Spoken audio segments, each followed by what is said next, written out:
I heard that Touchstarved was going to be out fully very soon, so I wanted to continue slash finish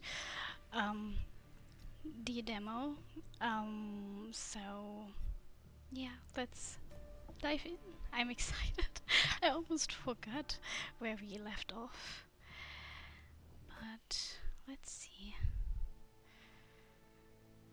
Okay, so hours later, legs aching, sweat beading on my forehead, I finally find what I was searching for.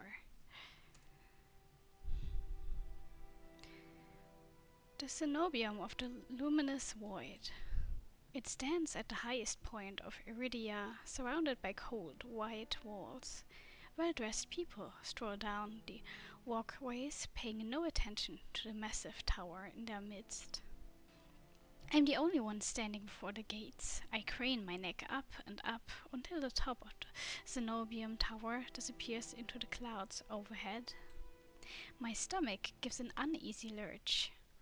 Though far grander than the humble shrine of my youth, the cenobium gives the same impression of being a gilded birdcage. Knocking seems like a terrible idea, but I don't see any other way of making my presence known. So, do they not have some kind of way to open the doors?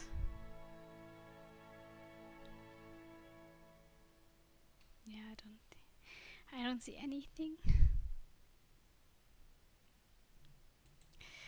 I'm halfway up the steps when something moves in my peripheral vision.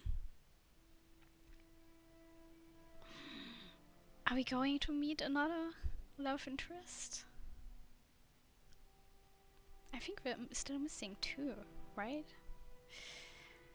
Two of them we have to meet. A shadowy figure crouches beneath one of the white walls. They reach out and tug on a vine, as if testing its strength. Oi, you there! The shadow vanishes as quickly as I spotted it, and a gaunt-faced man in a crisp charcoal uniform marches up the steps toward me. Ugh, another tourist. Get out of here once you're done gawking.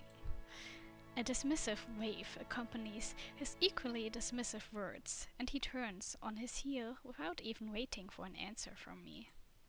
I look back at where I saw the intruder, but there's nothing. Just the leaves, blowing gently in a cooler breeze.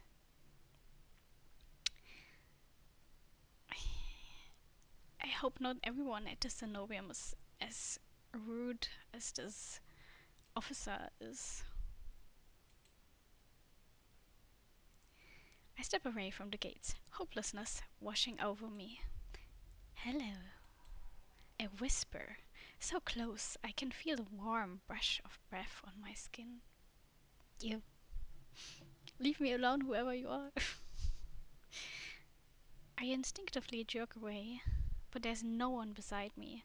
Halfway down the staircase, I spot a woman swaying in the breeze. She's gaunt as a rail, her blouse moth-eaten. I'm unable to take my eyes off her, not because of the way she smiles a little too widely, or the way her tousled braids look unbrushed for days, but because her eyes shine vibrant, unnatural crimson. I am both entranced and unsettled by their subtle glow. These days, you'd need a miracle to get in there. I'm unsure how to respond, or if I even should. Her gaze is uncomfortably fixed on me, heavy as lead.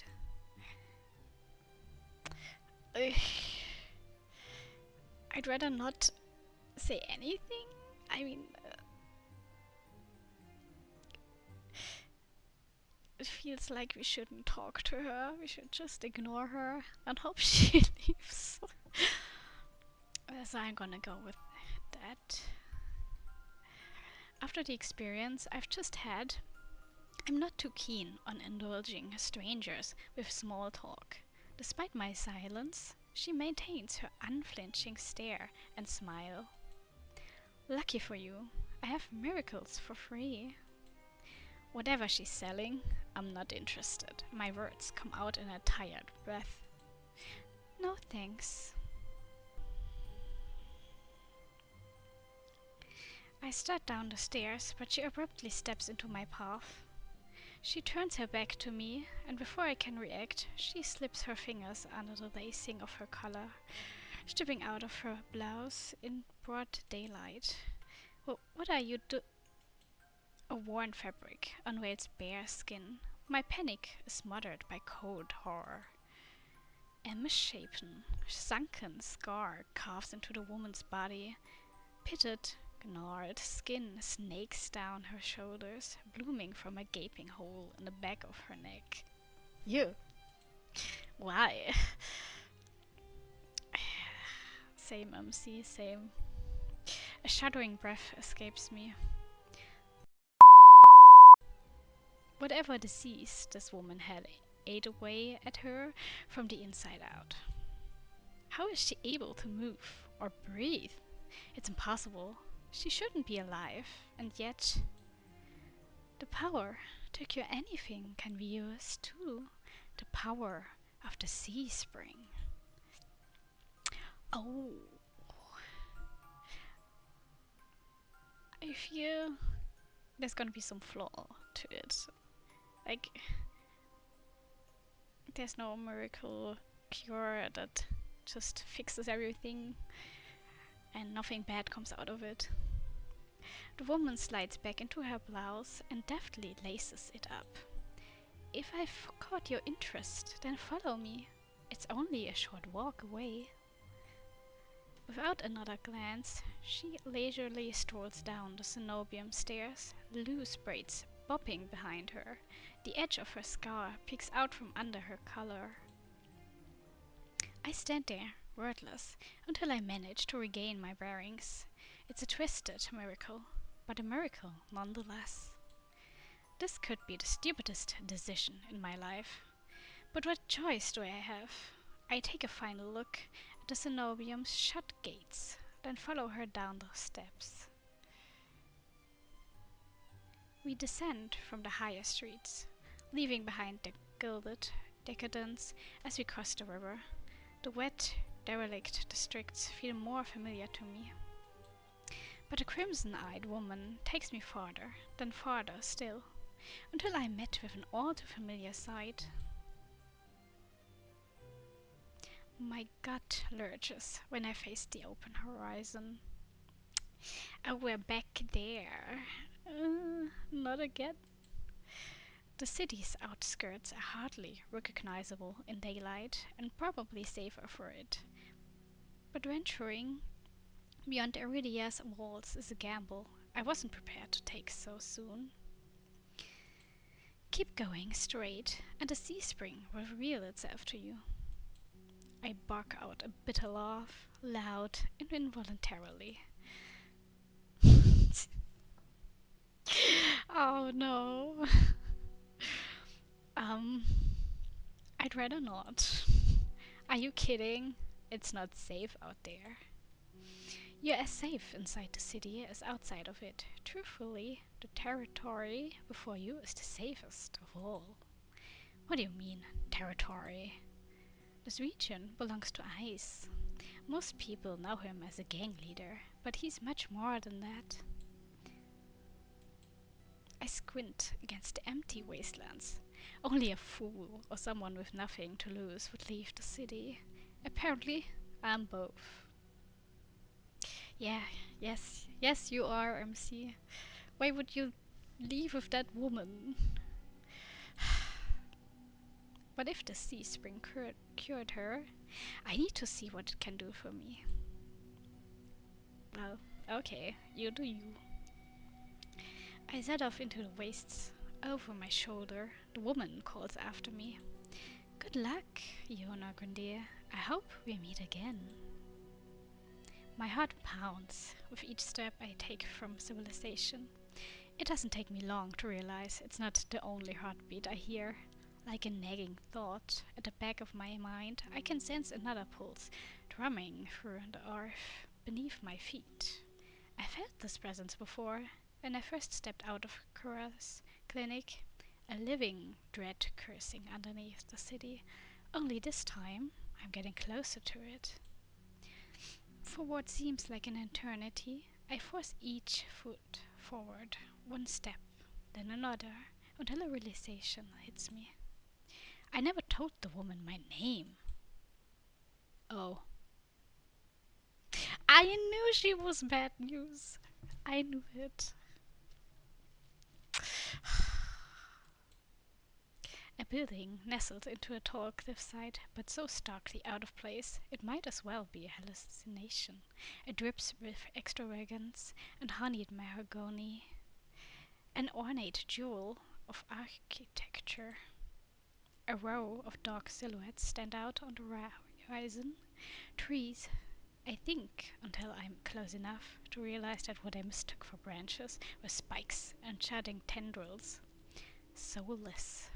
Several of them watch me in the distance, like statues. Run away! Let me see. Why are you not running away? Oh, wait. She does. Or he does. I don't think. I just run, exploding into a messy sprint. I push my legs as fast as they'll take me towards that decorated building. Flashes of last night chase me, the gushes of blood and screams of death, the smell of burning flesh and sour bile. I can't go through that again. I won't. The next thing I know, I'm dashing up wooden stairs and crashing through towering double doors.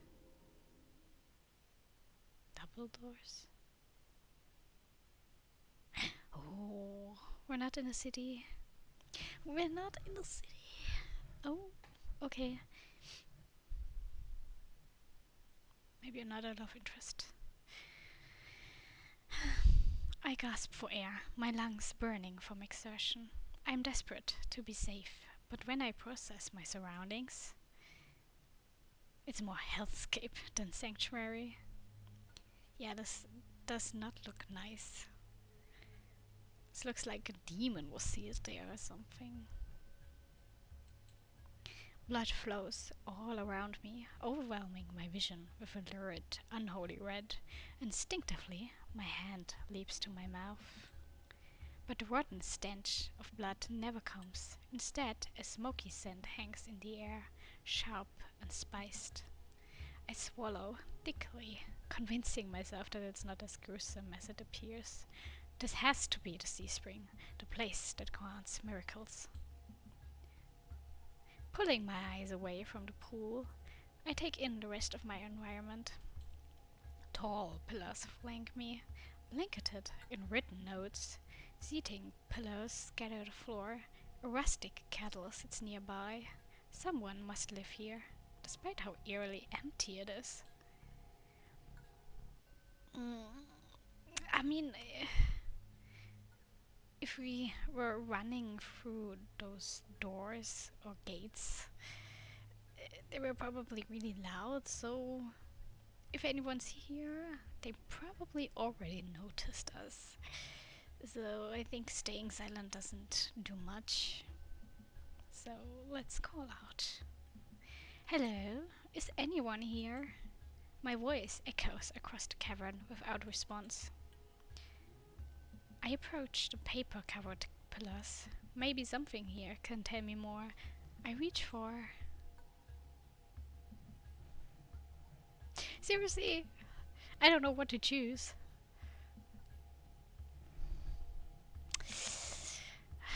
The topmost, the closest one, or the bottommost?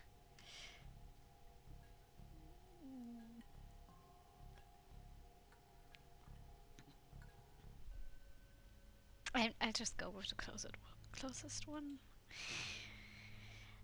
I reach for a note in front of me. It reads, "Dear Mother, don't cry for me.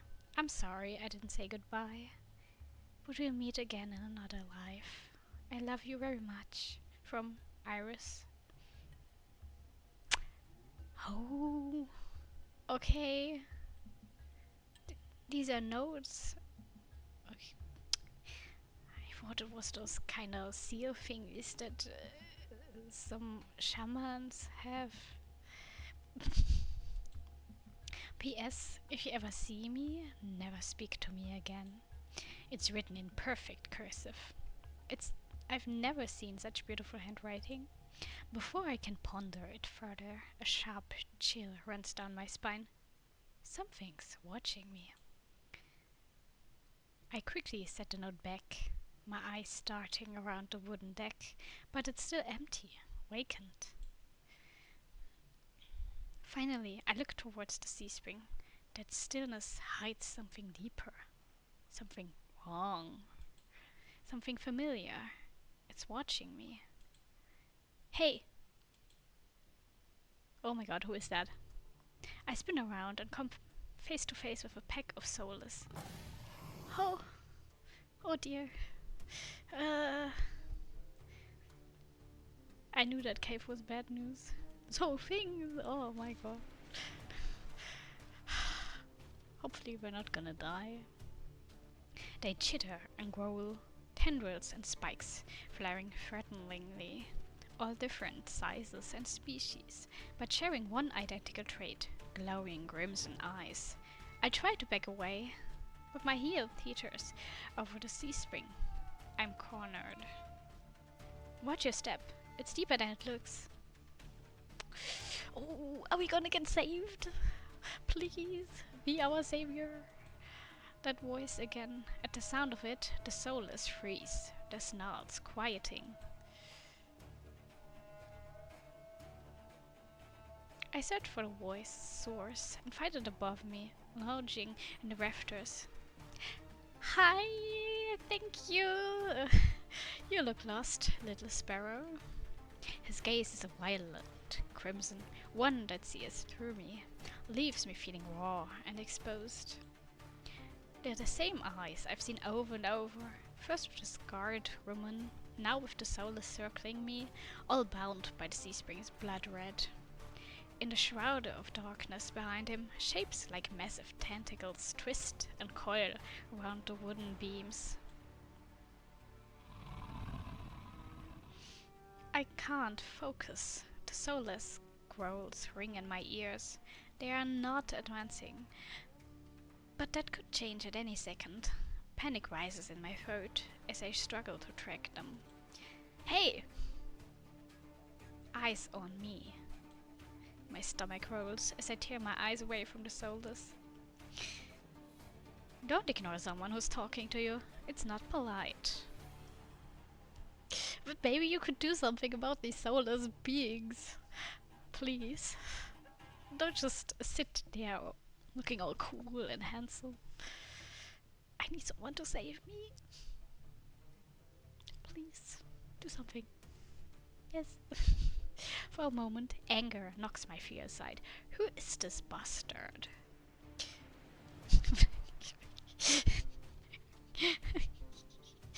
Let's not be that brash. I'm distracted. I'm kind of distracted by the soulless about to maul me. Only on my command.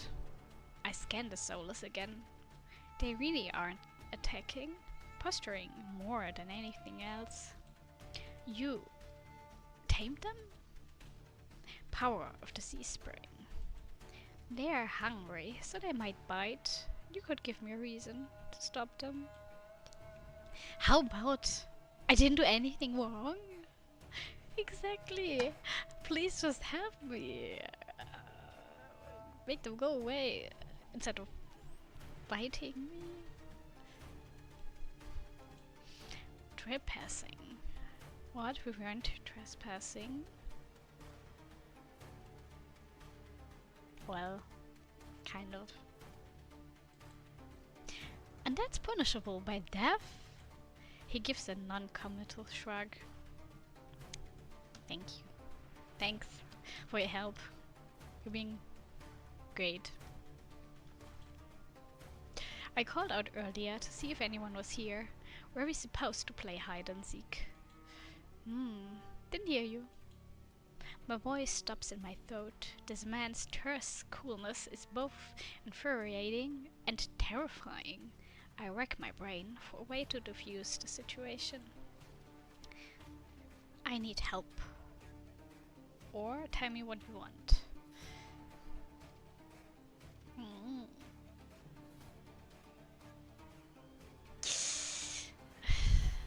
I'm just gonna go with I need help. Okay, fine. I need help. I thought the sea spring could cure me. Somehow. My voice wavers pathetically. Honesty has never been my strong suit. He cants his head to the side, appraising me, but doesn't respond. I fidget nervously. I'm telling you, I came here for help. Are you listening? Your hands. Alarm jolts through me. I hide my hands under my cloak. Show me. Why? Won't ask twice. With a sharp huff, I reluctantly hold out my bandaged hands. Are you getting off on this? Unwrap them. Heat rushes through my face, and fire to my tongue. I should give him a piece of my mind, but not when his soul is at one command from ripping me to shreds. Yeah, that would be a bad thing to do if you don't have your emotions under control. Yet no matter how much I will myself to move, my body is frozen in place. I stand there for a long, agonizing minute. My hands are trembling when I finally raise them. I know the skin beneath the wrappings all too well, the hideous, unnatural flesh I've grown to despise. I grip the edge of the bandages. Stop. With a weary sigh, the man slides off the beam and lands with a thud that shakes the panels underfoot. He's a monster, with an imposing figure that towers over me. I couldn't tell how tall he was before, but he's big, illuminated by lantern light. His features are stronger, sharper. Subtle clinks of metal accompany each of his footsteps. The closer he gets to me, the faster my heart hitches. What does he want? Is he going to kill me? I step backwards and find nothing to set my foot on. I'd forgotten my back was to the sea spring. I fall, right before a warm hand catches my lower back. I'm hovering above the sea spring, the scent of smoke and leather enveloping me. Blazing crimson eyes bore into mine. Told you to watch your step. I'm too stunned to muster a response. Like I await nothing, he guides me back to solid ground and steps back. Following a subtle gesture from his fingers, the soldiers around us disperse and relax. The shift in their demeanor is so abrupt it gives me whiplash. The enormous tentacles are no longer in the rafters, though now I doubt I ever saw them at all. Either way, I exhale a breath of relief. Thanks. As focused on me as he was before, the monster pays no attention to me now. I swear to God, this guy annoys me. He kicks some seating pillows out of the walkways, checks the contents of the kettle with a scowl. The sudden disregard is almost insulting. Agreed. So that's it. I'm not a threat anymore. Never were one. Then why'd you threaten me? People get honest when they're afraid. In other words, he was messing with me. I drag a hand over my face, exhausted by the fact that this is the second time a monster has provoked me today. Your eyes, aren't you? Depends. Who's asking? One of your friends told me this was your territory. She also said you were a gang leader. But there's no one else here. I thought there'd be more people. Ice picks up the kettle and walks to the edge of the sea spring, then dumps out the contents into the endless red. Gang took a walk. His pleasant smile stretches across his face, ear to ear. He's so cocky. Then in an instant, it drops. I get a sense that I shouldn't ask about his gang again. You said you came here for help. Depends. Can the sea spring cure a curse? Probably. You mean you don't know? Nope.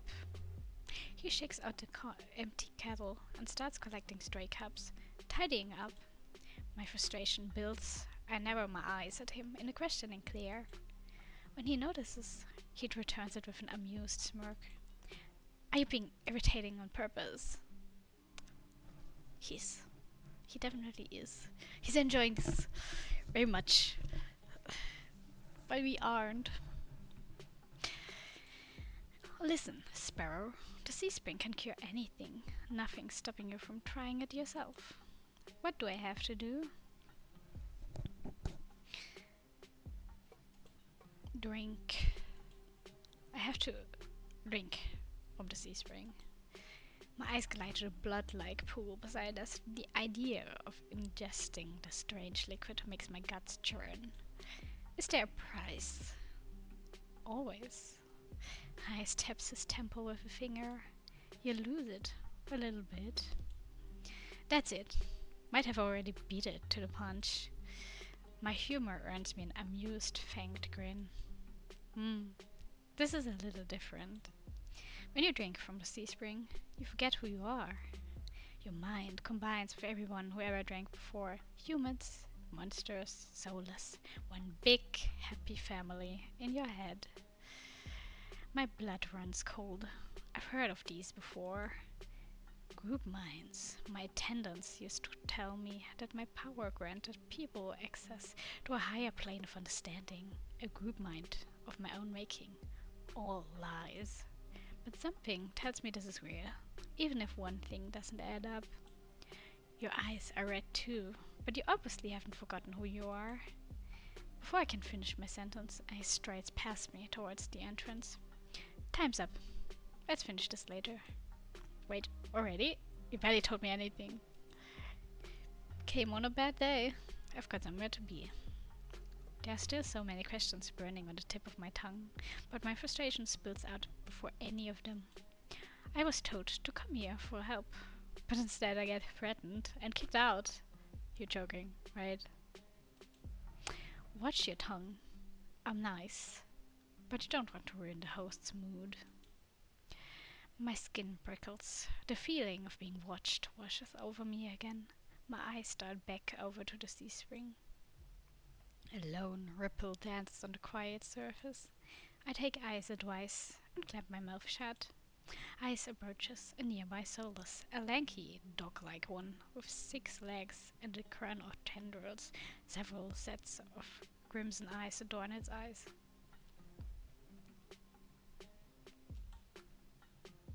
Why are these things so disgusting looking? Its forked tail wags rapidly when Ice squats beside it. He runs his fingers through the tendrils, scratches its chin and pats its head. Like a dog? A gentle smile plays across Ice's lips. The affection he holds for the soulless is painfully clear. Maybe the soulless Ice gang? I dip my eyes away, my stomach fluttering at the tender sight. It's getting dark out, so this pretty girl will guide you back. Following a short whistle from Ice's lips, it trots over to the entrance, obediently, tail swaying. I watch the soulless warily. Pretty is not a word I would use to describe it, and the idea of it protecting me sounds absurd. If I decide to drink, how should I find you? Find someone with eyes like mine. They'll point you in the right direction. But think it over. Once you drink, you can't go back. It's a lot to process, but I give a small nod. At least I know I have another option for a cure, as disturbing as it may be. I follow the soulless at a measured distance and watch it nudge the giant doors open with ease. When I'm about to cross the threshold, I sneak one last glance behind me. My heart skips when I meet I's eyes. I am about to snap my head away, but he just flashes me an easy smile. Till next time, Sparrow. I'll buy you a drink for scaring you. I don't trust myself to do anything but respond with another curt nod. This guy. Enough said. Outside, more Crimson Soulless scuttle about. It's hard to believe it's the same threatening pack from before. They chase each other in circles, roll around in the bog's mud.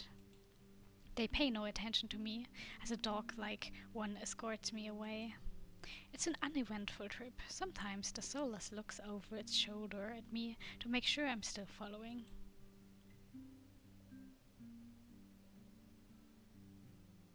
Dusk darkens the sky by the time we reach the city. I can't sense that massive heartbeat anymore. Maybe it was all in my head. The Soulless sits and looks at me expectantly, with familiar crimson eyes. Considering it acts like a dog, we should probably pet it instead of wave. Yeah, let's be nice. As nervous as I am, I carefully glide my fingers through the Soulless tendrils and scratch beneath its chin, just like I's had. It pushes into my palm and responds, rumbling with a sound akin to a purr. The vibrations are soothing, almost healing my fatigue. When it's satisfied, the Soulless spins around and scampers back in the direction we came, vanishing into the darkness. It's barely my first day in Iridia, and I've already encountered so many things I'd thought were impossible. Tamed Soulless being one of them. My head spins. Maybe I should call it a day. I agree. Please do that. Nightfall creeps across the streets of Iridia. The city, labyrinthine even in daytime, has become a warren of treacherous alleyways. The streets are completely deserted. If I hadn't been here earlier, I would have thought this part of the city abandoned. I make my way through the winding streets, doing my best to keep my bearing towards the wet wake. My steps slow when I hear her rustling in the dark. I strain my ears, but everything is still. Is the silence playing tricks on me? Probably not. We do have a good gut feeling, so let's go with that. Something is wrong. The fine hairs on the back of my neck prickle, a frisson of discomfort running down my spine. Something is wrong.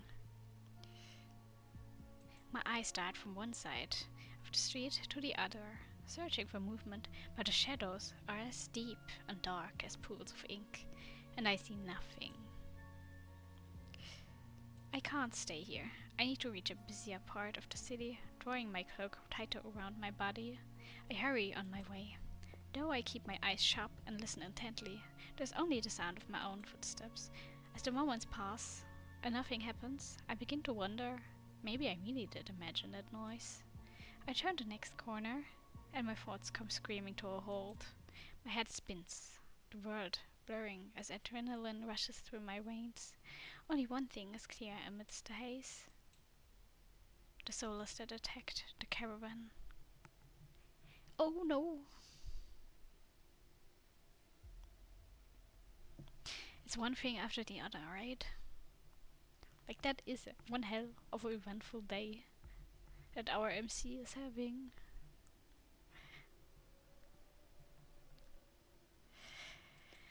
It's crouched over a dark, indistinct shape. A body. It's feasting, isn't it? A garland of intestines spilled from pallid flesh. Blood grouts the cobblestones. For a mercy. The Soulless is too distracted by its meal to have noticed me. Let's quietly leave. Let's go somewhere else. Quickly, but quietly, but quickly. My feet feel as heavy as stones, but I can't just stand here. Holding my breath, I take a step backward. When the wet, slapping sounds don't abate, I take another, then another. Then a shard of glass crunches under my heel. The world seems to slow to a crawl as the soulless raises its head, blood dripping from its tendrils, every single one of its bulging eyes fixed unblinkingly on me. It's really here. It's come back for me. There's no other option. Run! Let's run. I'm off like a shot, running for my life through the darkened streets. Behind me, a piercing bay splits the silence, and heavy footfalls pound after me. My heart thunders in my chest. I take turns at random, trying to lose it in the maze of streets, but I can't seem to shake it. I can hear its breathing now, a wet, fluttering wasp, growing closer and closer. The same claws that severed my arms wipe out. I duck, saved by pure reflex, and skid around a corner. I take 3 running strides before the bottom drops out of my stomach. A wall, twice as high as me, bars my way, a dead end. When I turn around, the soulless looms an entry to the alleyway. It's no longer running, it doesn't have to, as it prowls closer. My thoughts race. Some of the buildings lining the streets are lit. There must be people inside. It's a long shot, but I guess if we scream for help, no one is going outside. Yeah, let's try the nearest door. I whirl, grabbing at the handle of the closest door. It turns completely, the hinges creaking as I push, and I feel a flash of hope before Wade hits the door from the other side and it snaps shut. The click of the lock turning is grimly final. In this wretched world, few people will stick their neck out to help their own flesh and blood. Never mind the stranger. The soulless gives a rasping hiss. It's the only warning I get before it lunges for me with flash of claws. I hurl myself to the side, but the slick cobblestone betray me. I fall, sprawling over the rough stone. As the soulless looms over me, I scramble away from it until my back hits the wall. There's nowhere left to go. It descends on me for the kill. Bad end. No. No. Yes! We were saved! Maybe by that stranger we met at the gates.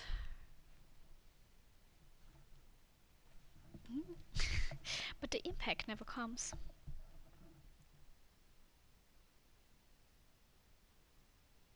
I rarely crack one eye open, then the other, not sure whether I should believe what I'm seeing. A hooded figure crouches in front of me, one blood-stained hand outstretched. It must be that person that we saw. Yes. Nice. We were saved. Yay.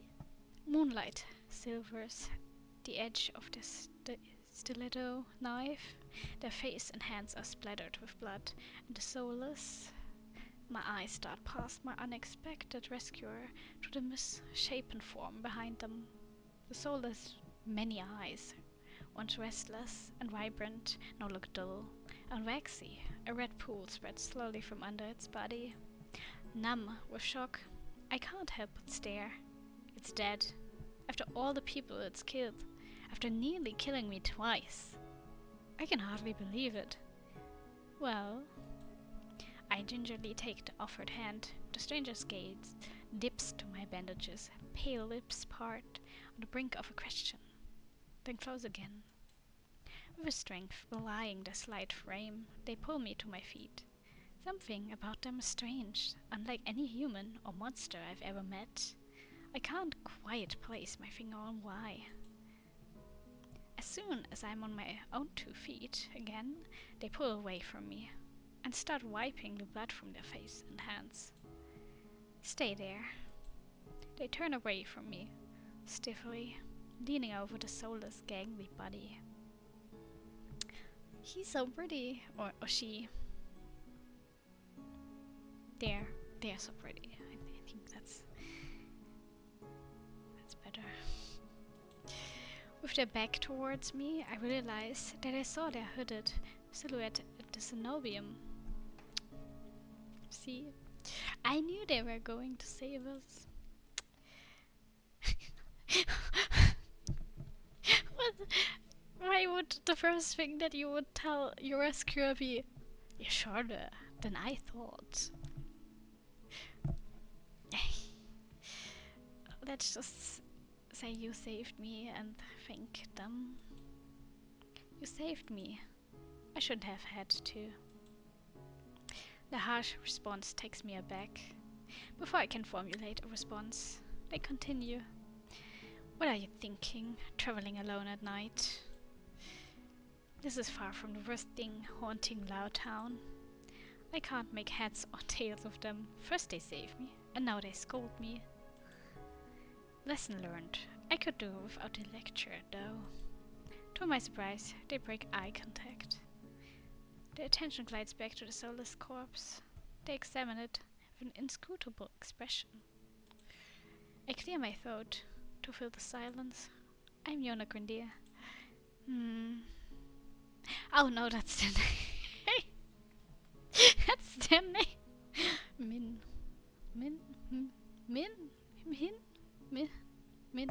I'm just gonna go with Min. Suddenly, Min tenses.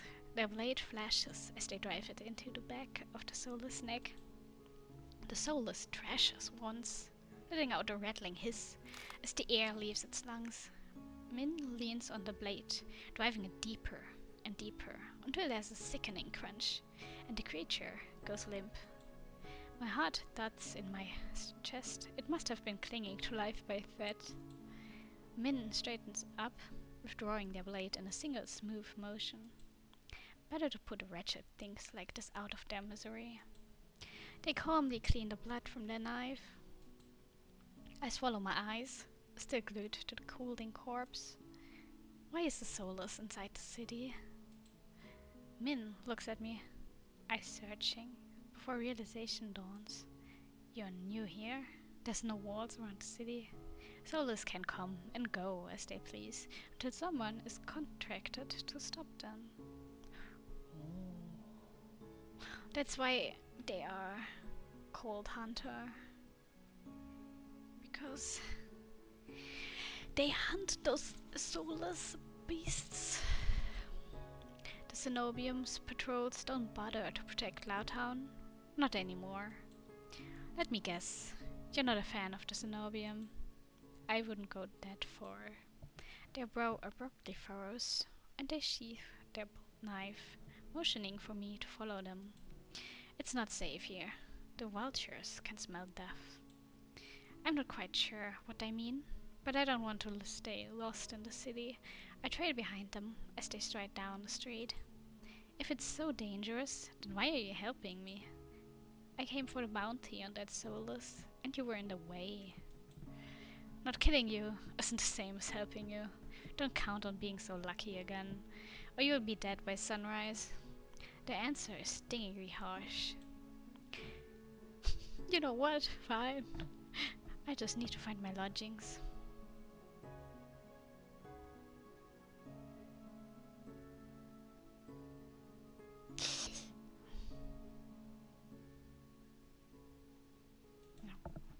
I hold my hands up, trying to forestall any more snippy comments. Alright, I get it. I'd love to get out of your way, but I'm sort of lost. I just need directions back to my lodgings. What makes you think I'll help you? You've already helped me tonight. Once tonight. Why not a second time? That seems to catch them off guard. Their brow knits, and I look away, scowling. How troublesome. Yona Grindir. Hello, my baby. Kudas. Oh my god. I missed you. I miss you. Also glad to see you. I turn, surprised by the voice. Kuras walks down the street towards us. His white and gold clothing is pristine, despite the grime of the city. Hello, Min. I see that soulless was your work.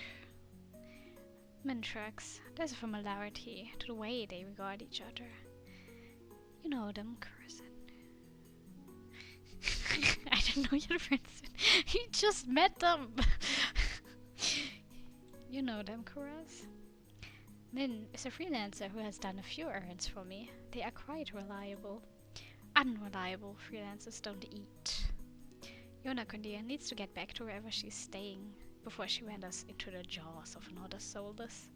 It is late. Were you able to find a place to stay, Yona Kundia? I'm staying at the Wet Wig. Both their faces fall. I see. Would you like a guide? It might be preferable to wandering about alleyways. That would be nice. Why did their faces fall? Why is Wet Wig so unpopular with these guys? Min clicks their tongue and sighs, sounding mightily put out. Going to the Amaryllis district. That gaudy cesspit. Come, this way. Despite Min's clear distaste, when Kuros leads me down the street, they keep pace with us. Catching my curious glance, Min's eyes narrow. It's not safe this late. I don't care about you, but Kuros is the only doctor worth a damn in this place. Are you like this with everyone? The deadpan look Min gives me is answer enough. I catch Kuros hiding a slight smile. I suppress a sigh and resign myself to having a grumpy shadow all the way back to the wig. I suppress a sigh. No. Okay. The route Kuros takes is completely different from my slow meandering earlier in the morning. In no time at all, he cuts through darkened streets and twisting alleys. But I guess he's probably like, since he's a doctor, he's probably going here and there and knowing all the fast ways to go to someone's home. So he must be familiar, and the hunter as well. Min. Still don't understand why his name is Min. But okay. It seems like half the city has poured into the Amaryllis district's colorful streets. Laughter, clinking glasses, and music assaults my ears from every direction. Yet the most noise still comes from the Wet Wig. Its doors hang wide open, lanterns lit. Here we are. He moves toward the door, and Min lets out an audible huff. Don't tell me you're going in. I have some quick business with Leander. Ugh, fine. He still owes me for yesterday's work. They drag their feet, reluctantly trailing me into the tavern.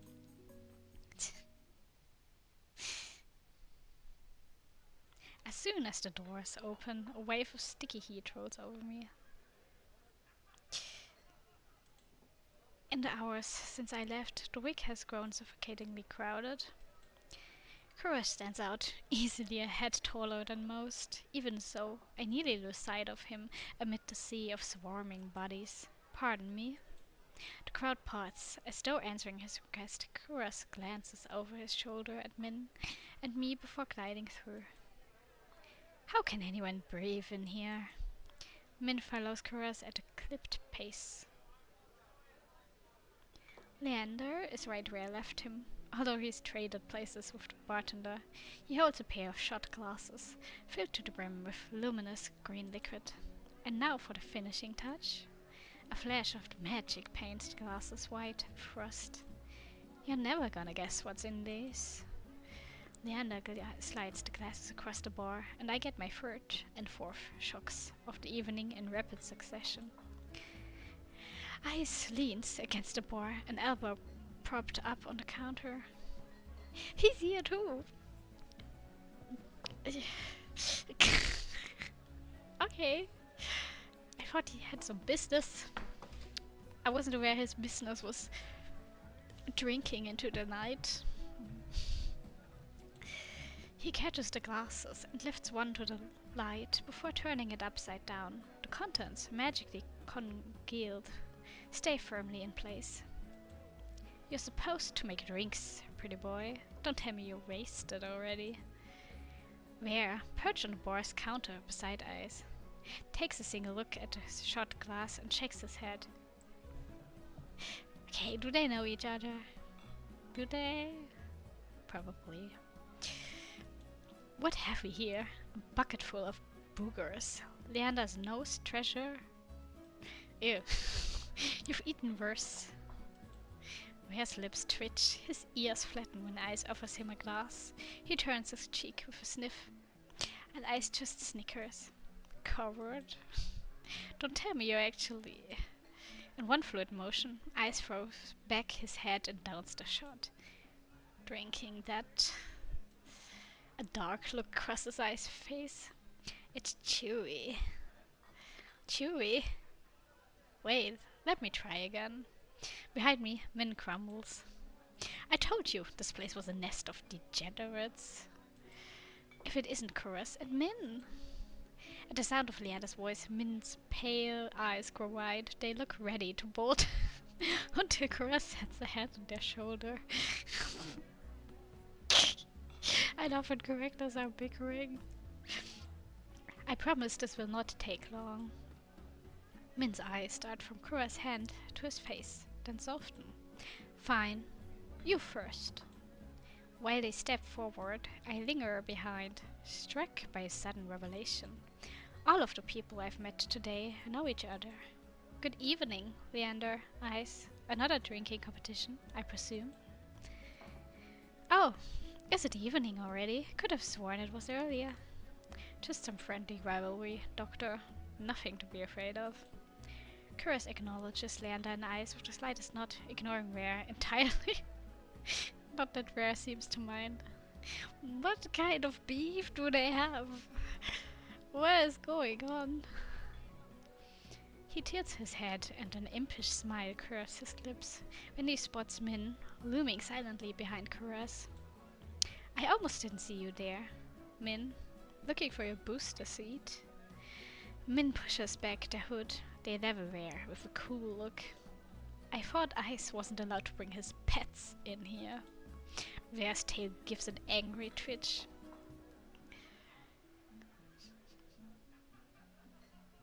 At the first sign of an impending fight, Leander walks clear over the counter. He slides in between Ice and Caress. Now, let's try and keep the peace. It's not every day the esteemed doctor takes us up on a drink. His arm snakes around Caress' shoulders. You are finally taking me up on the drink, right, Caress? I am afraid not. We were merely escorting Yona back to her lodgings. Caress gestures in my direction, and my stomach sinks. I reluctantly step into the light. As soon as he sees me, Leander's face brightens.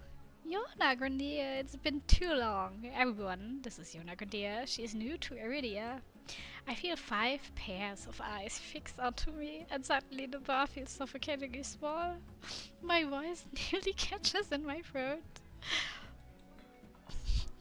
Poor MC. Hi. Again. Oh, hi everyone. Again. Again? Wait, you've already met everyone? Eyes and Rare level me with supple, amused expressions. Rare's tail gives a lazy wag. We did. Not that long ago, either. I'm starting to suspect she's stalking me. He looks far too pleased with himself and I roll my eyes. This calls for a drink. What does everyone want? In an instant, all eyes turn to Leander, freeing me from the burden of attention. Thank you. I still can't believe they all know each other. Watching them talk amongst themselves feels surreal. But for the first time since I undertook the journey to Iridia, I feel a faint glimmer of hope. I know I was meant to meet them. The low, pleasant rumble of Leander's laughter pulls me from my restless thoughts. Well, call me surprised. You make friends fast, Yona Kundir. I wouldn't go that far. We're more like acquaintances. A wise man once said that acquaintances are merely friends you haven't shared a drink with yet. A wise man, you said that here last week. I can hear Min's lip curl with distaste from across the bar. Leander clears his throat and continues, unperturbed. Let's toast to Yuna Kundir's health. Care to join in, Doctor? Curse politely declines with a wave of his hand. How about you, Min? No. Are you... No. A resounding pop pierces the din of the bar. We all turn in the direction of the noise. Ware looks almost bashful as he accepts an overflowing flute from the bartender, poured from a bottle so old its label has been worn blank. They serve champagne here? Since when? Ware pauses in the middle of licking champagne foam from his fingers with a coy smile. You don't mind, do you? In a transformation as impressive as his magic trick, the concern on Leander's face vanishes. He laughs softly. No, be my guest. I know you've got expensive taste. Then he shoots the bartender a frantic look. Unbothered or uninterested in his company, eyes cants his head at me, a light smile on his lips. How about you, Sparrow? I did say I'd buy your drink earlier. No. My treat. Ice regards Leander over the lip of his glass. In the dim light, the glint in his crimson eyes looks downright dangerous. What will it be, Yona Grandier? I'll take that drink. I'll take you up on that drink, as long as it's not one of those green shots. Don't knock them till you've tried them. They taste better than they look. Somehow, I doubt that, but I hold my tongue long enough for Leander to go behind the bar. He's lying, isn't he? When I glance at Ice, he only shrugs. Like I said, they were chewy. Probably poisoned, too. He considers his own drink a tumbler of amber-colored whiskey. Leander's tried to kill me 12 times by now. It's always a gamble. Ware clicks his tongue in disapproval. When he finally looks my way, it's with a half-lit gaze softened by his third glass of champagne. Where are you? I wouldn't let Leander put anything in my mouth. He fans his fingers over his chest, voice tripping with fake reverence.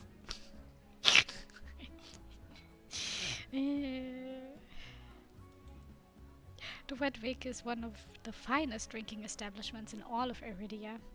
While you're here, you may as well partake of the signature watered-down drinks and stale nut leather. He sweeps his hand towards a chipped ceramic bowl filled with speckled jerky that I can only assume is nut leather.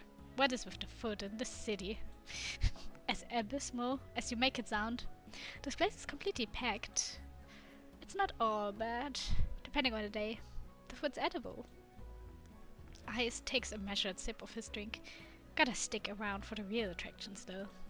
Before I can ask what he means, Leander returns with a tumbler that he sets in front of me, uneven chunks of ice bob in a pool of reddish-purple alcohol. I sniff the drink suspiciously. To my relief, this time all I smell is the sharp, clean scent of gin with an undercurrent of fermented fruit. Well, it doesn't sound so bad. That does not sound so bad, I think.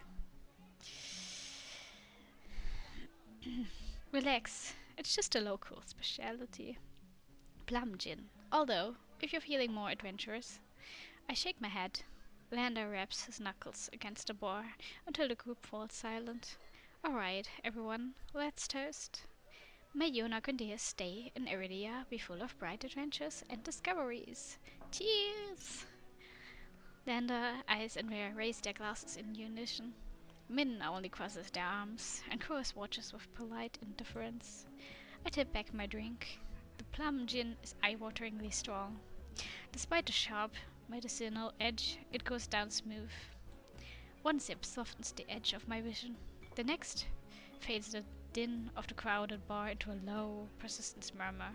I find myself unwinding for what feels like the first time in years. That's so sweet. Aren't you the popular one, Yona Grandier? I'm guessing you met Kuras first.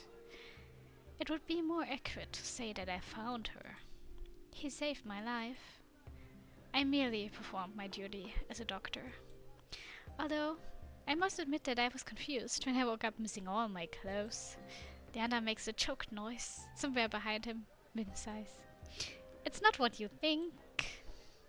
Yona Grandier was in grave condition. I could hardly treat such injuries through tethered clothes.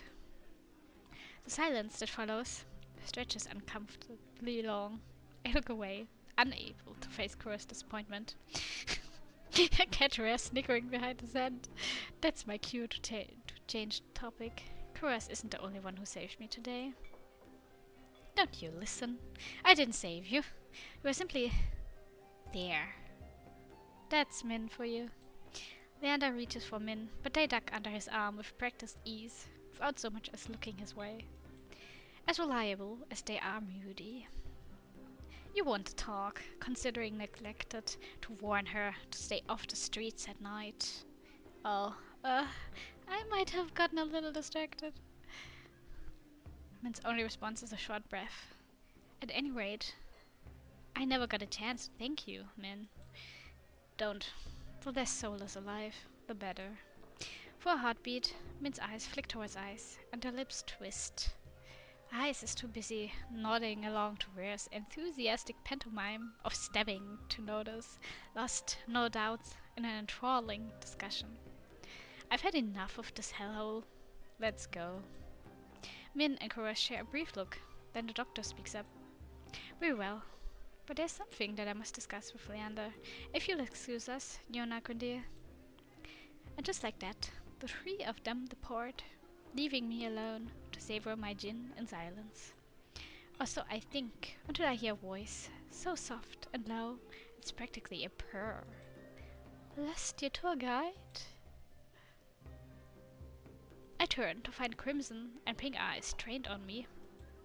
It's not lost on me that they chose the instant the others left to strike. Just my luck. I had to be abandoned with the two most irritating people I've met all day. Monsters or not, there's no telling what I'll do if either of them push me again. Don't tell me, Leander already snuck off to get his knob slobbered out back. What? Okay. He's got business with Kuras and Min. 2-on-1 business, Isn't he lucky? I can't tell if it's the champagne or the company, but Rare has grown noticeably more relaxed. He sits with his chin propped up on the back of his hand. His ears twitch whenever a hiccup shakes his shoulders. Why are you so far away? Come join us. He pats the empty bar stool beside Ice, but I hesitate. The smile Rare wears is sweet and distinctly sly, and with drinks in the mix, I dread how he and Ice will mess with me next. We don't bite. I'm not sure about that. Just hours ago, he tried to rob me, and you threatened me. Me? Steal? Surely you must be mistaken. You sure it was me? Yes, it was you, and then you had the gall to kick me out just so you could go drinking. He gives another one of his shrugs. I was lonely. A simpler answer than I expected, but I guess I can't fault him for that. Rare suddenly slumps forward, gossamer sleeves pooling where he rests his elbows on his knees. Ice set his hand on Rare's waist, narrowly preventing him from tipping off the counter. How about we start fresh, Begin with proper introductions. Get off on the right foot and whatnot. I'll start. The name's Rare. Hunter extraordinaire. Rare's right hand flutters to his chest, and he bows his head, flinching when hair falls into his eyes. So dramatic. Ice doesn't say anything, so I suppose it's my turn now. It's Yona Grandier. Rare considers me for a long moment, his tail idly swaying behind him. Then he knocks back the rest of his champagne. It's a pleasure to formally meet you, Yona Grandier. He says my name slowly and deliberately, savoring every syllable. A tingle jumps down my spine. I quickly turn my gaze away. Ice smirks at my reaction over the rim of his glass. Is something funny? Nope. I open my mouth and close it just as quickly. They want me to react, goading me into another ridiculous game. While their sharp, cat-like eyes keep me on edge, something about this tension is fun. It must be the gin. A flash of white over ice shoulders catches my eye. Across the bar, Kuras heads for the door. I don't see Leander or Min, but it feels wrong to let him leave without saying goodbye. I'll be back. Ria hums and wags his fingers at me as I leave. I slip through the crowd, careful not to touch anyone, but just as I'm nearing Kuras, I stagger, shoulders checked by a man with a neck thicker than both my thighs. He stares down at me, nostrils flaring. Out of my way, shit stain. My words spill out on their own. You watch it. I regret them as soon as they leave my mouth. That fucking gin. The roughneck wheels around, shoving a bloodhound out of the way so he can close in on me. What did you say? He shoves me backwards, sending me stumbling to the sticky floor. I'm fine, but my heart leaps into my throat when I see the roughneck bearing down on me. You're trying to start something here. The roughneck freezes, his fist cocked back. A group of bloodhounds called by the commotion circle him, sizing him up. For what feels like an agonizingly long moment. The roughneck looks from me to the bloodhounds. Finally, he sniffs and spits on the floor next to me. The lob narrowly misses my cheek. Screw it, too many freaks in the circus tonight. He turns his back on me and comes face to face with ice. A dangerous smile spreads across his face. You'll do. What happens next is a blur. Ice's fist crashes into the roughneck's jaw, causing an eruption of gasps, shouts, and even cheers around us. Oh dear. I scramble to my feet right as the frantic crowd swarms around me, cutting off my sight of everything and everyone. Through the ruckus, I hear Leander shouting, Hey, hey, Ice, take it outside. Ignore them, everyone. Look, drinks on me. With those 4 words, the wake erupts with hoots and hollers. The ring around me disperses as bloodhounds and onlookers rush towards the bar. Through the thinning crowd, I catch glimpses of familiar faces.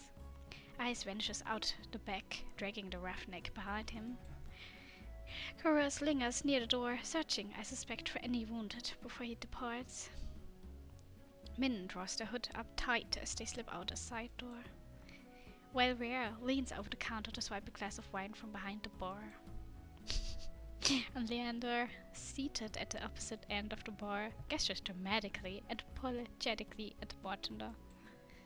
In the space of a heartbeat, I realize there's no telling when or if I'll see any of them ever again.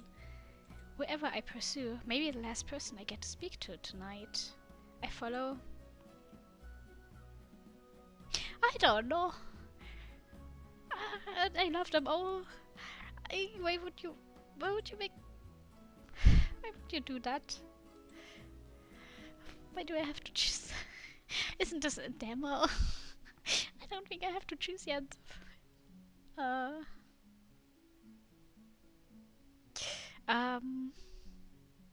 You know what?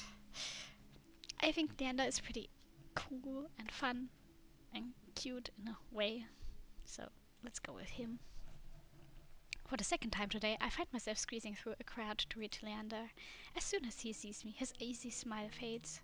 Are you alright, Yonakundia? I'm not used to someone looking at me with such earnest concern. I've been through worse today. From the sounds of it, you've had quite a day. How are you holding up?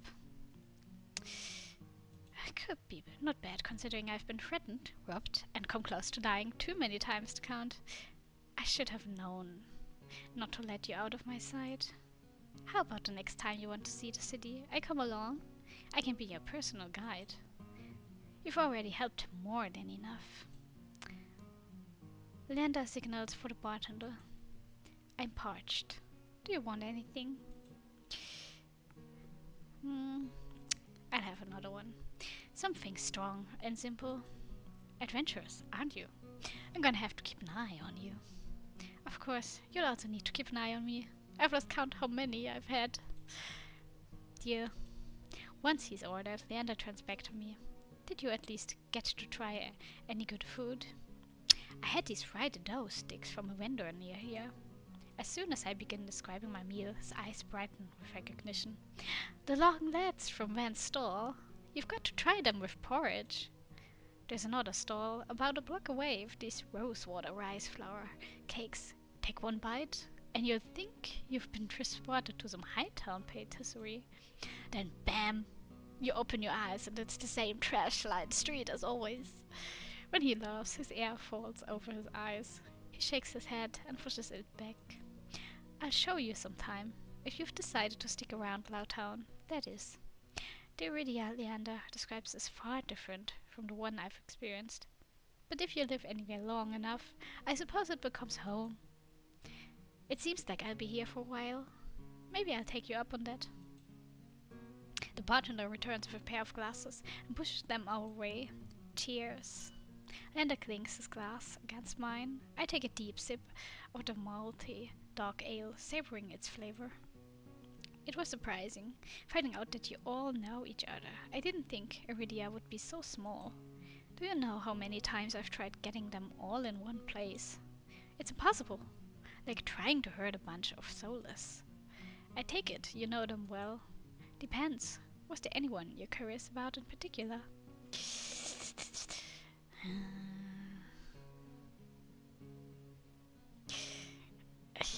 I'm curious about them all. God damn it.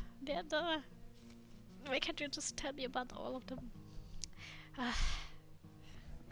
But I guess we do know very little about Kuras. At least that's what I feel. Do you and Rakuras work together? Occasionally, did the mysterious, competent doctor catch your eye? He seems like a good person. Though it's hard to believe anyone's a good person these days. That's Kuras. He works hard to serve the people of Loudtown. He's a miracle worker, even if his bedside manner could use some work. Do you think he might be able to cure my curse? Leander starts to speak, but pauses to consider me for a moment first. Curse is good, but he's only a doctor. Besides, unless you're actively dying, he'll make you wait in line all day, like everyone else. Oh, so we can ask about everyone? That's great. That's great. What do you know about Rare? Leander shakes his head slowly, expression grave. Rare, a living example of the Xenobium's cruelty. Most days, they keep him on a short leash. I'm surprised you ran into him. So tell me, what do you make of him? I want to know more. I want to know more about him. Wouldn't we all? He's mysterious, and not just because the Xenobium keeps him locked up. The way they treat him, it's just not right. Do you know why he's a prisoner? Nobody knows. He's been in prison for as long as anyone remembers, but whatever he did must have been awful, considering the punishment. He's charming, but like any monster, he's dangerous. If you ever see him out hunting, you'll know what I mean. Leander swirls his glass, choosing his next words carefully. Don't fall for his looks. He'll rip your throat out for fun. Let's go with Ice. So you're friends with Ice? Have been for a while. But he's rarely in town. Where'd you run into him? The Sea Spring. Leander chokes on his drink. He cuffs violently into his fist before giving me a surprised look. He went all the way out there. How'd he treat you?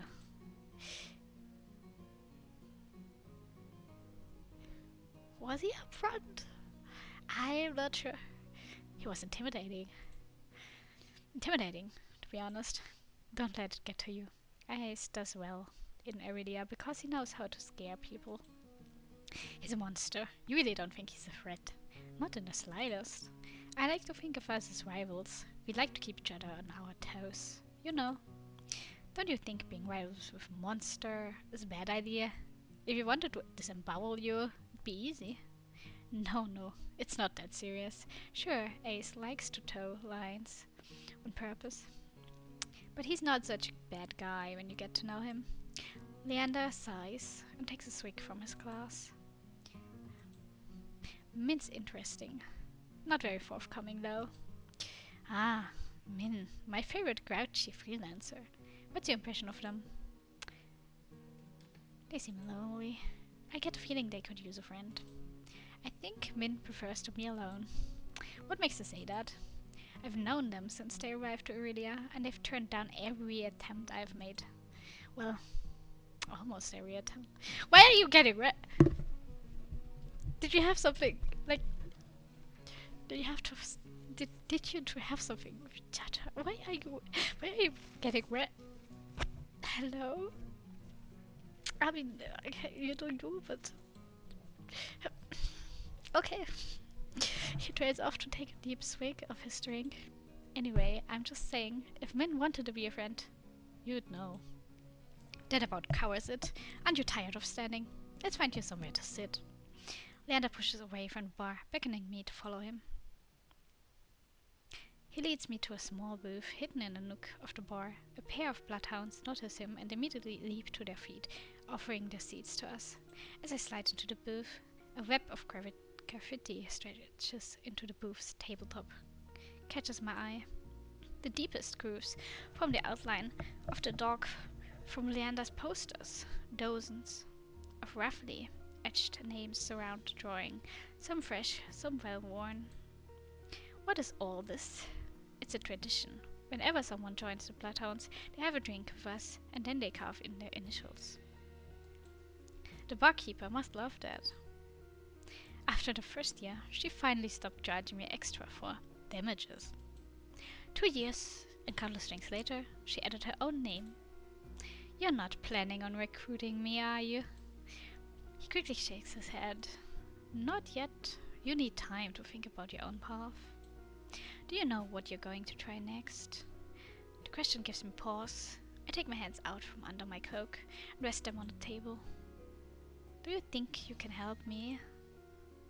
Of course. We can find answers together. Leander starts to reach for me, as though meaning to take my hand before stopping himself. His eyes flicker to mine.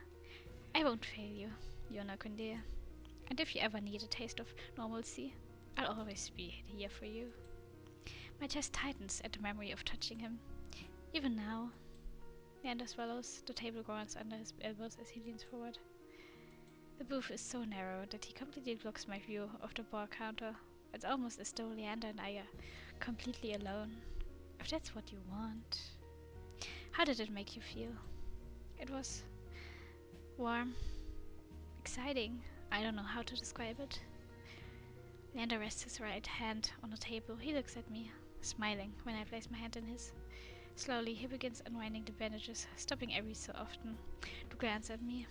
As my skin becomes visible, I cast a nervous glance around the bar, but as far as I can see, no one is paying us any attention. Leander squeezes my hand gently. No one will notice. He pulls back, raising his hand to his mouth so he can tuck his glove off with his teeth. The muscles in his forearm tighten as he flexes his fingers. Our eyes meet and Leander offers his hand again. There you go, hand holding on demand. A lump forms in my throat. I'm certain Leander sees it in my face. The flicker of desperation. His voice lowers to a whisper. Anything you want, Yona Kundir.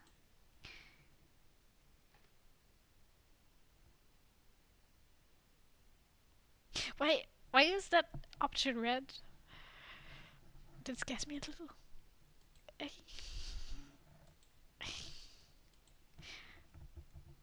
Let's see what happens. I blurt out the first request that comes to mind. Can I touch your face? Oh, sure. I lean over the table, hesitating before I reach for his face. When my fingers graze his jaw, Leander laughs softly. That tickles. It's fine, you can just... He takes my wrist, angling my hand so he can press his cheek into my palm. Warmth spreads under my fingertips. A surprised breath escapes me. Gently, I run my thumb down the ridge of the scar on his cheek, and he shudders, his earring jingling against my knuckles. You're getting awfully bold. I've never touched someone like this before, and even though it makes my head spin, it's already not enough. I want to be even closer. My heart hammers, filling my ears with a pulse that grows unbearably loud, until I pull my hand back. Are you alright? I can barely hear his words over my pounding heart, but I manage to nod. Yeah, I'm fine. Sorry, I think I'm just getting a little dizzy. He gives me a gentle smile, eyes crinkling at the edges. This is so cute. This whole scene is so cute. I'm just here like, oh my god. Oh my god, I can't. My heart. You've had a long day. You deserve some rest. Luckily, your room is just upstairs. Want me to walk you back? I shake my head and begin wrapping my hand back up. With each deep breath, my head feels more clear. I'm fine, but thanks for, well, everything. Remember what I told you. If you ever need a break from the chaos of the city, I'll be here for you. When I rise, Leander gives me one last smile. Good night, Yonagrandir. Night. I dredge up the stairs, but even as I leave Leander behind, the warmth of his skin still lingers on mine, burning through the bandages.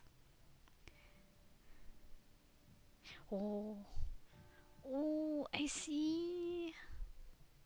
Is it only Leander we can choose? Ah, okay. I can't let Min slip away so easily. They might be the most standoffish person I've met so far, but they are the only one who seems even close to neutral on the Cenobium. My gut tells me they know more about that tower than they are letting on.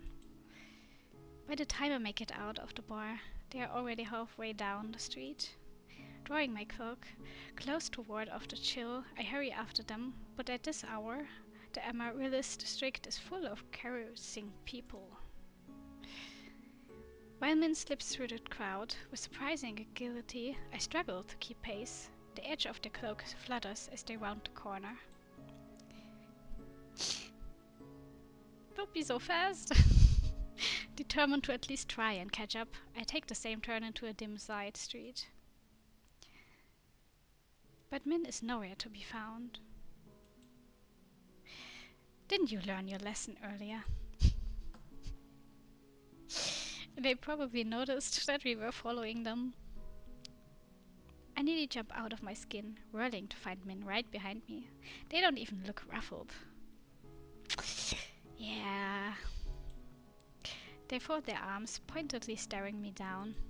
I thought nearly getting eaten would teach you that being out alone at night is dangerous.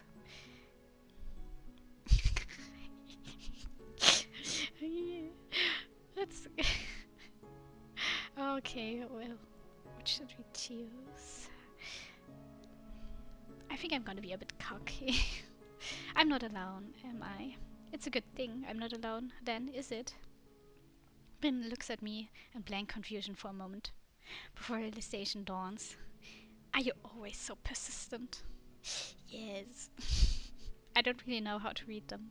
They shift between aggressive and hesitant without warning, and I have no idea how to tell which way they'll swing. But I can't help feeling a little thrill when pink sweeps across their cheeks. I kind of have to be. It's how I stay alive. Min recovers their composure quickly, their mouth shifting into a frown. They glance away, eyes sweeping across the street. You've been lucky so far, but it won't last. Nobody in the city is trustworthy. Not even you. Especially not me. I've met clams that opened up more willingly than Min, but even if they don't talk about themselves much, they must have opinions about...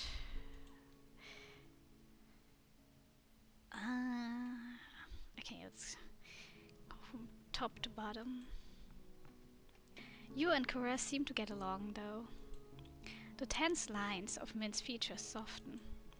He's an exception. Few people are willing to help others, fewer when there's any risk involved. And of them, Cora's is unique. I have a feeling that Min doesn't smile often, but the curve of their lips, however slight, is unmistakable. They catch themselves, the expression closing off with a near-audible snap. He's not the worst, a decent doctor, even if he asks too many questions. But nothing is really free here. He didn't take any payment from me. He rarely does.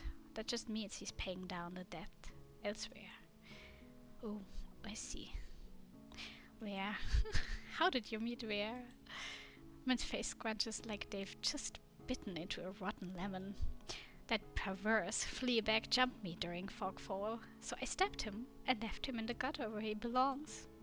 My heart thuds hard in my chest. Their voice is icy with disgust. The night air feels warm by comparison. It's only a shame it didn't stick. I suppose I'll just have to keep trying. My swallow hard, a sour feeling twisting in my stomach. I take it your opinion hasn't changed. My voice comes out a little shakier than I would like. They glance at me, and a flicker of something. Guilt flashes across their expression before it's buried by irritation. He fucks with people for kicks. Every sentence out of his mouth is either crass innuendo or is conceited put down, and whatever he's done is bad enough that the Cenobium has him on a leash. There are monsters living on every other street.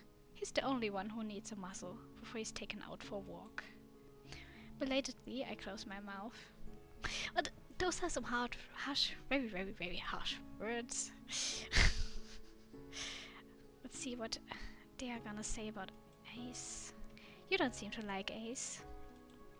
I don't like anyone, but especially not that bloodthirsty gangster. The words tumble from the mouth before I can even finish my sentence. Did he do something to you? Beyond existing? No, but I'm not waiting around to get hurt first. That sea spring he runs, of all those smiling red-eyed people, I suppose his one saving grace is that he hasn't forced anyone to drink from it. Yet. Monsters like him don't know or care about what they have. It makes me sick. Their voice echoes down the empty street, startling me. I blink, staring at them. You really don't like monsters, do you? Min fixes me with a flat gaze, their pale eyes like chips of ice. Every monster forced a way out of the shroud and into this world for some reason. I may not know A's reason, but to the vast majority of monsters, humans are food, playthings, or beneath notice. That may simply be their nature, but I don't have to like it. And I'm not going to risk my life in the hopes that any one of them is different. A lot of humans fear or hate monsters, but there's something different about how Min talks about them. It sounds personal. If you're going to keep asking questions, ask about something else. Then what about Leander? Leander seems fond of you. He's an idiot, an obnoxious blowhard who can't shut up to save his life. Their words are harsh, taken at face value, but it's at complete odds with the flash creeping across their cheekbones. Is that all? They huff. It seems to physically pain them to speak again. He does acceptable work. He pays on time. Which is more than I can say for most. And his bloodhounds look after Lowtown. I bet Min did have something with Leander. It can't be a coincidence. Both were flushing when they talked about each other. That can't be a coincidence. If he was capable of being quiet for more than 10 seconds at a time, it'd be almost tolerable. Their tone grows almost fond, but then their brows draw together as they glare at me. But I'm not one of his bloodhounds, and if he told you otherwise, he was talking out of his ass, as usual. He has work to offer, and sometimes I take it. That's all. Somehow, I doubt that, but Min seems disinclined to say more. Doors being open at the end of the street, light and laughter pour out of the bar, followed by a group of jiggling people in white uniforms. Cenobium students, having a night out on the town. Min hesitates, only for a moment, before they start down the street in the same direction as the students. When I follow close on their heels, they grimace, speaking through gritted teeth. Why are you still following me? When I asked them about where, I noticed something odd. Besides their vehement dislike of him, while Min didn't exactly sound enthusiastic about the Cenobium, they were the first to speak of it with anything besides open animosity. Ahead of us, the students pile into another bar. Min ducks into the alley next to it. If nobody in the city is trustworthy, what about the Cenobium? The line of their narrow shoulders abruptly tenses. They lift their chin, giving me a wary look.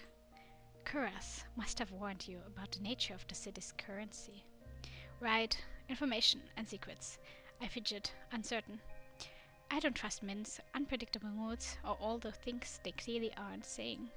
Their eyes dip towards my hands, passing over the bandages like a razor. The pressure light, but full of keen-edged possibility. I shiver, hastily shoving my hands into my pockets. They frown, but their gaze drifts away from me to the window of the bar next to us. It's opaque, either frosted glass or caked in dust, but some of the warm light diffuses out into the alley. The Cenobium is a place of learning. If someone has questions that can't be answered anywhere else, the Cenobium might have the solution.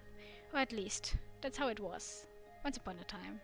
These days, its doors are closed to outsiders. That's about what I expected after how I practically shoot off earlier. Just as I start to relax, they speak again. Whatever you're looking for there. The cost may be higher than you're willing to pay. The sheer hypocrisy of the words ticks me off.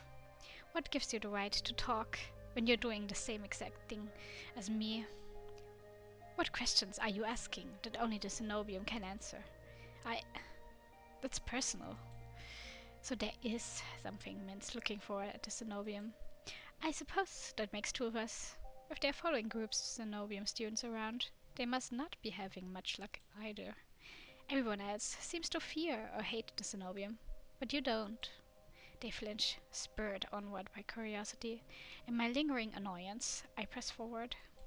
You must know something about them, something you haven't told Leander or Kuras. But they are not letting you in, which means you're one of the outsiders. MC is kinda smart. In the space between one breath and the next, Min closes the distance between us. Slender fingers grip the front of my shirt, and they slam me against the wall with shocking strength. Yeah, I figured. They didn't like that. The force of the movement knocks their hood back, messy hair fluttering around their face. I'm standing on tiptoe. Min's lifted me nearly clear off the ground with a single hand. The realization sends an electric tingle down my spine, but before I can begin to wonder what that's about, Min snarls in my face. You don't know what you're fucking talking about. The angry twist of their mouth draws my eyes down to the beauty spot at the corner of their lips. I can't seem to stop staring at it. It's incongruously delicate compared to the fire in their gaze, the steel-boned strength in their grip. But then, so is the rest of them. Yeah, let's go with that. Neither do you. We're practically strangers, so why are you acting like you know anything about me? Your line of questioning isn't exactly supple, and it's not hard to guess that this has something to do with your hands. You think you can use me to get into the Cenobium? Don't be naive. I don't get angry easily. I can't afford to when a moment of carelessness could be fatal, but when they mention my hands, my temper flares hot. Who says I'm the one who needs you? Realization strikes me like a thunderclap. You're not getting anywhere by yourself either, are you? But you can't make yourself ask for help. You're stuck, and it's your own fault. I brace myself, expecting Min to snap at me again. Instead, their gaze drops, eyes falling away from my face, their brow furrows in frustration, but the twist of their mouth is miserable. Their voice trembles, almost imperceptibly, when they speak. I know. The city only cares about what you can give, or what it can take from you. Information, power, connections. If you're an outsider here, nobody will help you. Nobody will even try. You don't belong anywhere. My heart thuds in my chest for an entirely different reason now. They seem, suddenly, very small. Alone. Like me. Min jerks backwards, releasing me so abruptly that I nearly stumble. Maybe they realized how close we were. Maybe they said too much. L. I guess we should press forward. I'm not sure. Determined not to let this go, I press forward. Min takes another step back, but this time they are the ones with their back against the wall. Look, we both want something from the Zenobium, right? But neither of us are going to get anywhere on our own. We could help each other. It's worth a shot, don't you think? Min sighs. They sound annoyed, but any real hostility seems to have gone out of them. You've made it this far already. I'll grant you that. But if you're looking for help, you should look elsewhere. If you stay too close to me, you'll get hurt. Before I can think of what to say, the tavern doors bang open again. The Cenobium students spill back out, considerably drunker. Their ranks seem to have swelled with other barflies. The group floods back into town, towards that great tower, rising moonward. As I'm distracted by the commotion, Min slips away from me, drawing their hood up. I catch their eyes for just a moment, then they're gone, vanishing into the crowd. Let's try Kuras.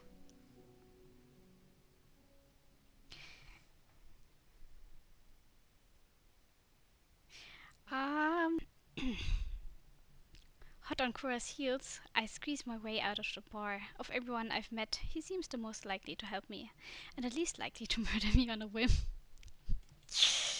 Earlier this morning, he said I could go to the clinic for help whenever I needed it. Time to see if that promise was actually worth anything.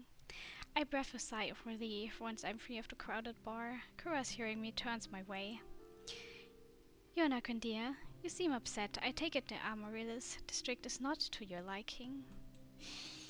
If nothing else, it's wildly different from the secluded temple where I spent most of my days. That's not why I stepped out. You are not in need of treatment after that fall, are you? I scowl up at him, and he holds out his hand in a mollifying gesture. I apologize, Yonakundia. Please, continue. About time. Someone cuts right across me toward Kuras, stopping us both in the middle of the street. Even in the dim pink haze that seems to blanket everything, there's no mistaking the pressed white uniform and stiffly starched hat. Another Cenobium cleric. I hastily step back, making myself as inconspicuous as possible. I didn't know he had anything to do with any Cenobium clerics. Like, he seemed to be kind of a loner in that regard, like kind of an outsider when it comes to Cenobium. Can I help you? Nervous, onlookers hastily part around Kuras and the cleric. The two form an island of white in a sea of teeming color. Enough, you know why I'm here. Then I hope you find this edifying. Kuras reaches into his coat and produces 3 tiny glass vials, bound together with a thick leather cord. A silvery powder shimmers inside. He gently flicks the glass, watching the contents swirl, and extends the vials to the cleric. This is it. They look extremely unimpressed. Appearances can be deceiving. He throws me a glance and a swift smile, but I'm too surprised to respond. Kuras was the first to warn me about Cenobium. Nobody I met had anything good to say about them. And yet here he is, openly dealing with them in the Amaryllis district. I glance between Kuras and the cleric, who seemed to notice me for the very first time. Good night. They bow to Kuras, offer me an extremely perfunctory nod, and disappear into the seething crowd. Well, that was a rude exchange. Yeah, but that's probably how Kuras gets money? I don't know. Yona Kundia, is something amiss? Exactly. What was that about? Lower your voice. It is of little consequence. That's all you have to say? After the earful you gave me about Cenobium, you... Shh. Be calm. He holds one finger to his lips, which suddenly curl into a cat-like smile. What? Okay. For now, please join me on a short stroll. Kuras' golden eyes twinkle in the low light. He beckons me away from the main thoroughfare, down a side street filled with vendors hawking late-night snacks. What? Wait, this guy, I don't know what to think of him. What is his deal? Why is he like that? Now powerfully curious in spite of myself, I hurry after Kuras. Each of his long, graceful strides is easily two of mine. I catch a glimpse of his gleaming white coat disappearing around the corner of the street. The moment I catch up, the delicious scents of freshly baked goods flood my nose. My stomach gives a loud rumble. Oh, I totally understand that. One honey pistachio cookie, please. Oh, that sounds delicious. Mmm, that sounds good. Coming right up. Without breaking his swift pace, Kurs plucks the sticky confection out of the merchant's hand and offers it to me. The heavenly smell makes my stomach rumble once more. I take a bite without hesitation. Kurs watches me with an indulgent smile, and I notice he hasn't gotten anything for himself. You're not hungry? You need not concern yourself with me. He stops mid-sentence, his eyes starting back the way we came. The hairs stick up on the back of my neck. I turn just enough to peek over my shoulder, hoping I don't look too suspicious. Sure enough, it's the same cleric who waylaid us in the street, now wearing a thunderously angry expression. Oh god, what happened? Oh, well, disappointment can be a learning experience. Chorus, what did you do? Glimmers of realization dawn over me as I stare up at him. What exactly was in those vials? Perhaps a rare and potent chemical catalyst? Or some stale fish skin? The two do resemble one another, and it can be hard to tell them apart. Oh, you! I'm sorry, this is just so funny. I chance another glance at Cleric, who's now trying to elbow their way between the footstools. Oh, run! Run for your life! Oh god.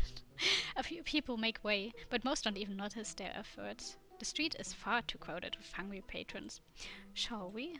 Without even waiting for a response from me, he glides swiftly into the crowd once more.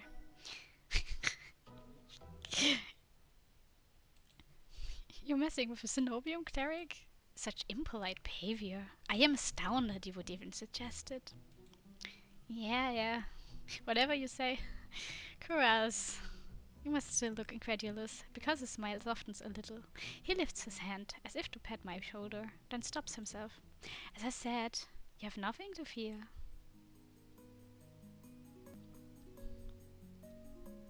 He ducks into what looks like an abandoned doorway, but opens into a small covered market. I mean, who doesn't love food? Anyone who gives me free food is automatically a friend of mine. The stores here are full of more spices than I knew existed. Even taking a short breath makes me sneeze. Kura slows his pace, occasionally pausing to examine the distant hawker's wares. Wait. He looks up from a display of livid red leaves, each as long as my forearm.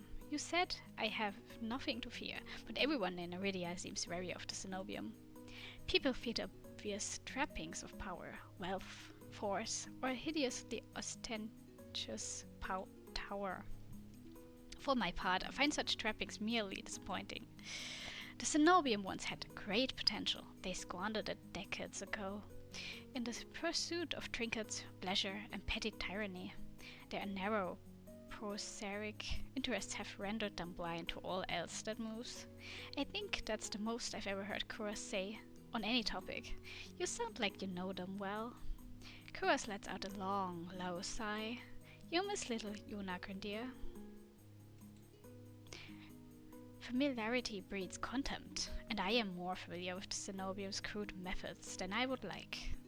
Now I'm getting somewhere. Something beyond vague warnings or swift deflections.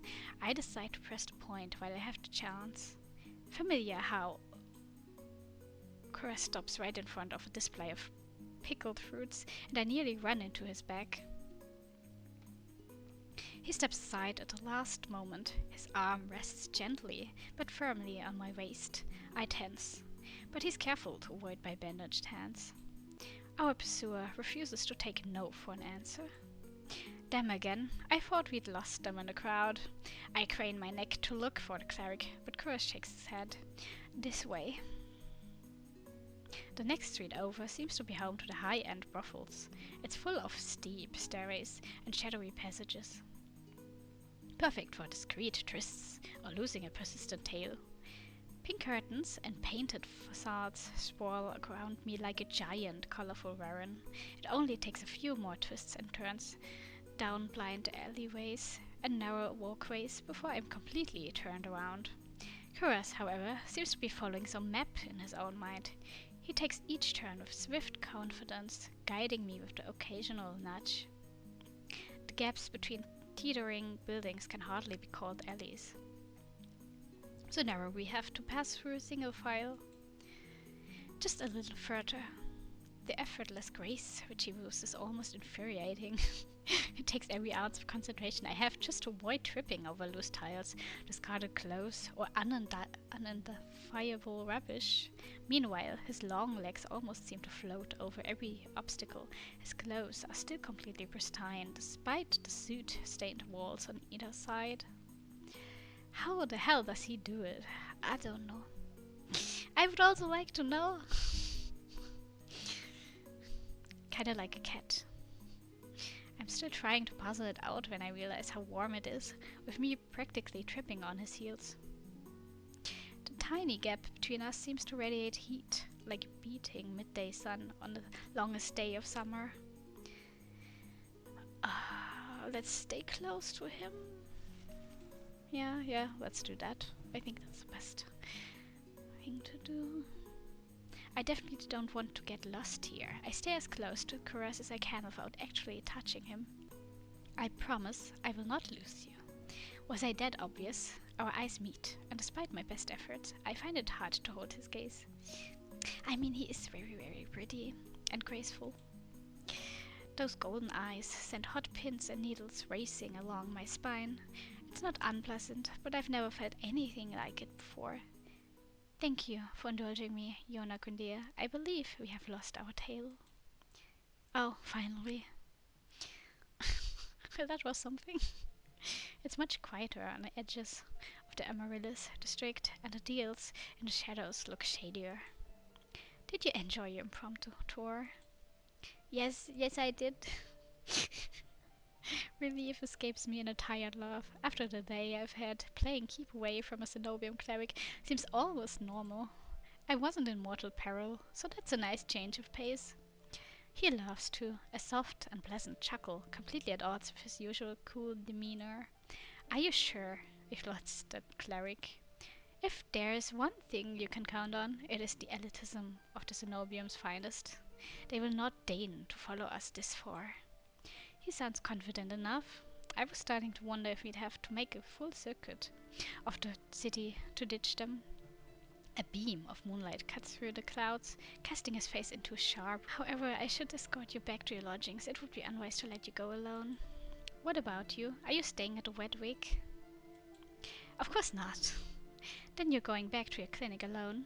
You just said it was a bad idea. He pauses, stares at me, then his expression relaxes into a gentle smile. Fear not, Yonagundia. Only the most desperate or foolish would dare lay a hand on me. It sounds insane, after 2 near-death, soulless encounters, but part of me believes him. The few people who are still out huddle beneath street lamps and in doorways, desperate to be as close to safety as possible. Kuras, on the other hand, looks more relaxed than I've ever seen him. He's strolling down the middle of the street, bold as if it were broad daylight. Even walking alongside him makes me feel more secure, warmer, both inside and out. I hang on to that faint spark of hope and screw up my courage. Did you mean it this morning? And you said I could come back to you for help? Every word. All his earlier mirth vanishes, replaced by calm focus.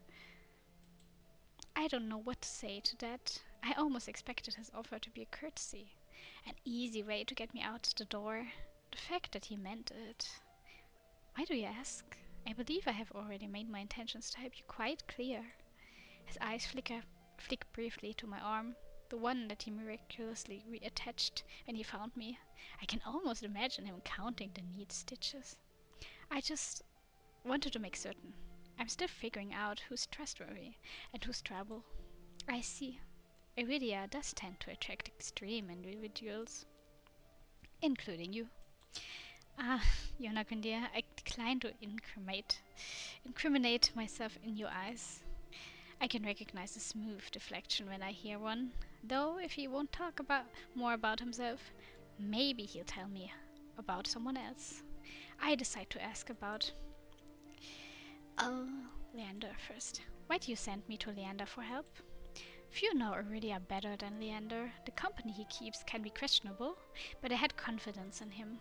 Yeah, his bloodhounds seemed rough around the edges.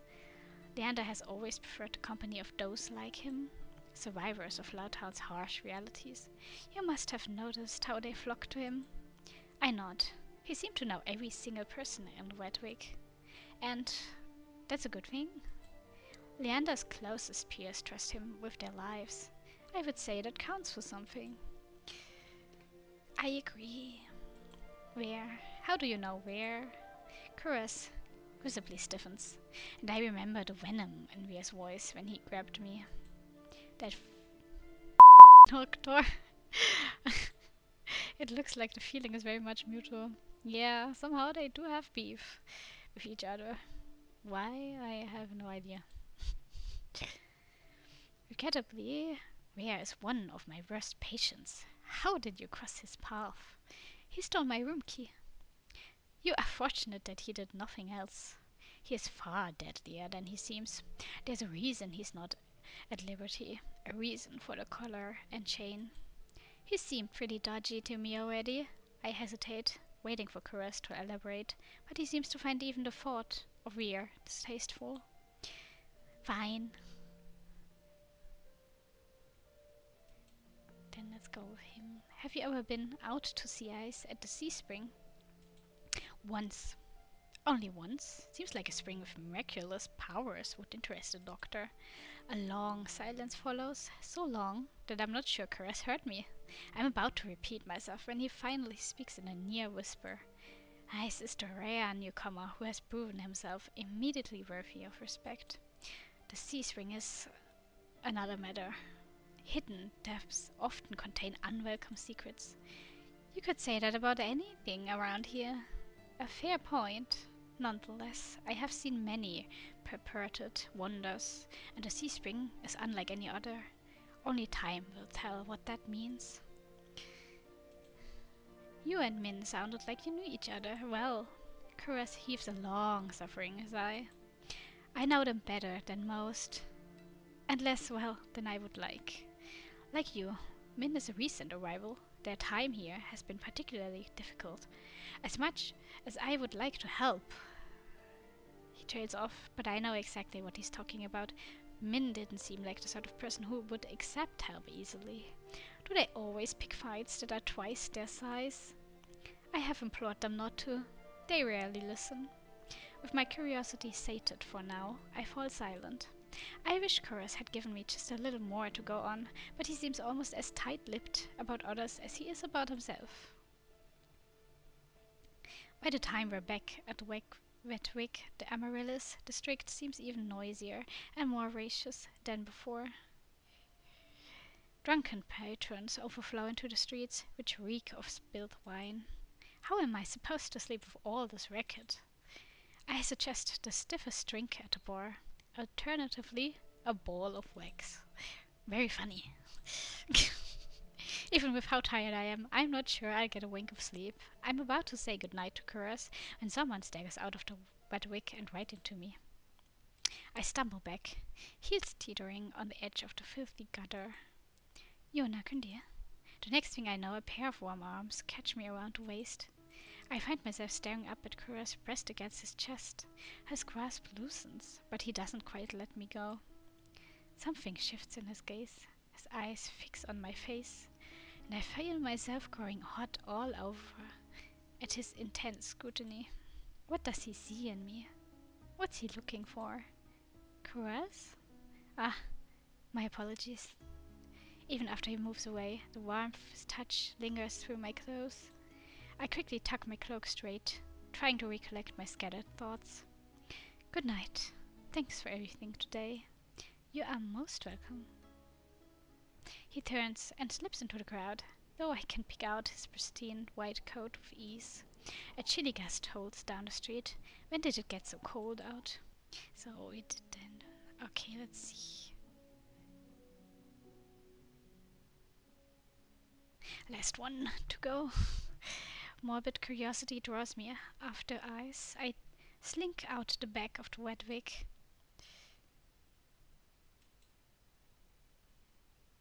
The alley is dead silent. Not really what I expected from a fight.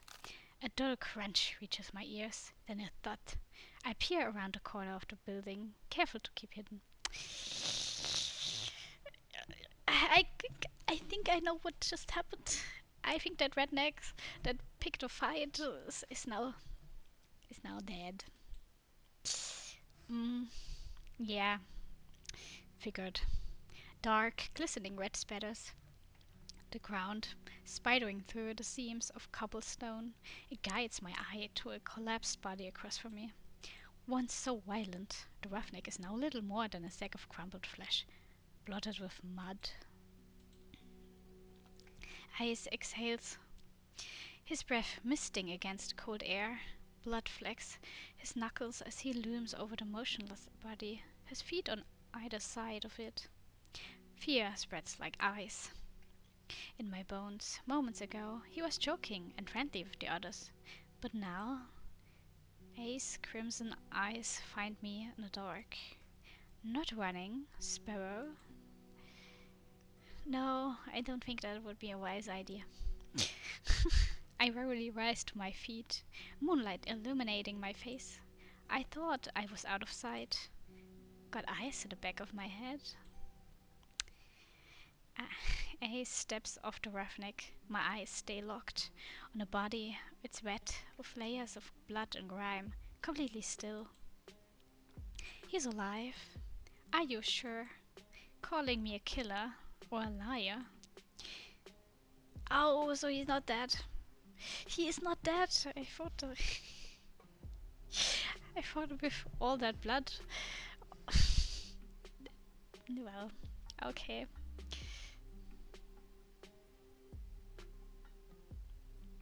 I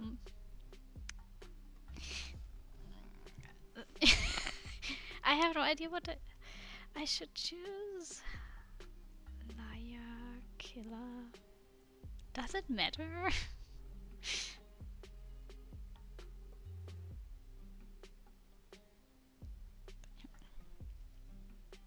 I'll just go with killer. Must be scared. You won't hurt me. It comes out more like a question. His eyes flick down my body, then up again. Not like him, at least. His bloody knuckles catch his attention. He tries to rub them clean, but ends up smearing the blood around more. I keep making bad impressions on you. I didn't know you cared about my opinion. Neither did I. Neither did I. Just prefer you didn't piss yourself when we talk. Annoyance bubbles in my chest. Well, I'm not pissing myself, even with your bad impressions. Like the first time we met, Ace chips away at my fear, replacing it with irritation instead. Ace kneels beside the roughneck and frisks him. I can't help but wonder if the crime was worth the punishment. But I hold my tongue. Deftly, Ace's hands search through the roughneck's pockets. It doesn't take him long to find his prize. A cigarette and a matchbox.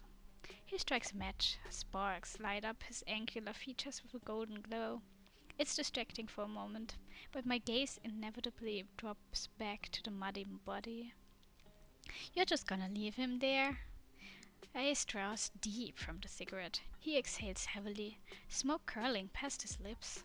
I breathe in the sweet, spiced scent of cloves. As his tension melts away, he looks at me with cool, lidded eyes. Should I give him a blanket? Unbothered by the maybe corpse, he takes a seat on a crate opposite the bar. I stand awkwardly, forgetting why I came out here in the first place. An unpleasant silence stretches between us. Weather's nice. What? Okay. I thought you were better at conversation, not gonna lie. Cold, murky, humid. He means... I want to believe he's teasing me, but for all I know, this is pleasant for Iridia. Was Princess good company? Who? He takes another long drag. His metal rings catch the light of the cigarette in a flash of red. The soulless, who escorted you back? You named it Princess? Jealous? I return a smile. You have no idea.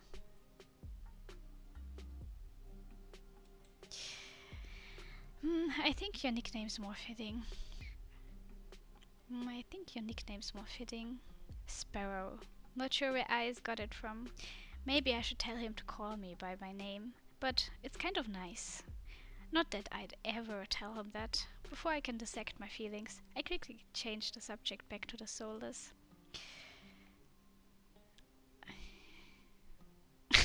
She was cute. Let's go with that. She was kind of cute. In a weird way. I glance absent-mindedly at my hand, remembering how she'd nestled into my palm at my touch. A's eyes softened for a brief moment. Her tail wouldn't stop going. When she got back, the group of them don't get much attention. Think she's cute now, wait till you see her tricks. They do tricks? What? Oh god. Okay. You taught her tricks. Princess is a smart one. She'll learn anything if you have the right words. Sounds about right. The idea of tamed soulless is still so outlandish to me. I was mauled by a mindless, bloodthirsty beast, and he's talking about them like they're pets. But it's possible, all because of the sea spring. I need to get the answers he wouldn't give me before. I carefully take a seat beside him on the crate, contemplating my strategy. He doesn't seem to mind. He closes his eyes, tilts back, his head against the wall, relaxed. Without the pressure of his intense gaze, I feel myself ease up, too, as long as I keep my attention away from the bloody heap across from us. Must be a great sight. I glance over at Eyes and allow my eyes to linger. A sea-glass-colored tattoo spirals up his arm, painting over grooves of muscle. Silver jewelry glints in the moonlight. It draws my eyes to his bare chest, rough hands, carved jaw.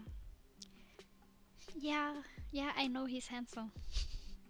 His ears, his horns, his pupils, everything about him is sharp, even the fangs that only show when he grins.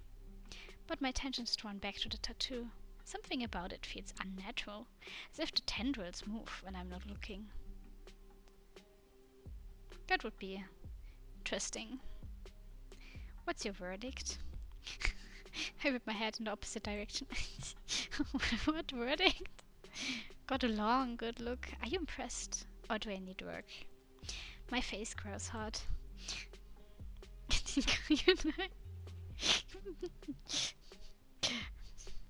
I guess I've seen worse. He responds with a loud chuckle, draped in smoke.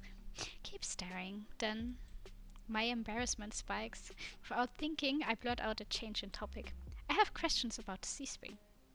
Boredom eclipses his amusement in an instant, and he closes his eyes again. Of course you do. I thought I made myself clear. What you'd be giving up. Before you kick me out to go drinking, I still need to know more. My turn for a question. It sounds more like an order than anything else. I bristle under his narrowed gaze. Fine. He takes a long pull from his cigarette and lets the smoke trail slowly from his lips. You curse. What about it? The song and dance is all too familiar. The selfish questions come first. What does it do? Is it painful? Can you control it? I brace myself for the inevitable onslaught. Is the thought of living with it really so unbearable? My dread dies with his words. No one has asked me that before. You've survived this long. Unless you're running out of time, I'd wonder if it's really worth the sacrifice. He flicks the cigarette aside and rubs his head on blood-smeared knuckles. But what do I know?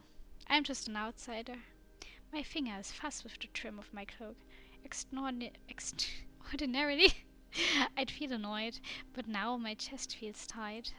You could have sold me if you were less honest. You're a shit salesman. He laughs under his breath. Harsh words. We lapse into silence again. This time it's surprisingly nice. The quiet, chilled air has a calming reprieve.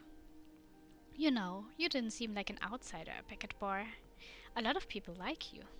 Ace raises a brow at me. I start by asking about... Where? I was surprised to see that you and Ware are close. Blessing and a curse. From what I've gathered, most people think he's... I don't know. And water's wet. I wait for him to elaborate or add his thoughts, but he doesn't. So, what do you like about him? He lets out a quiet laugh, as if amused by my question. A lot of things.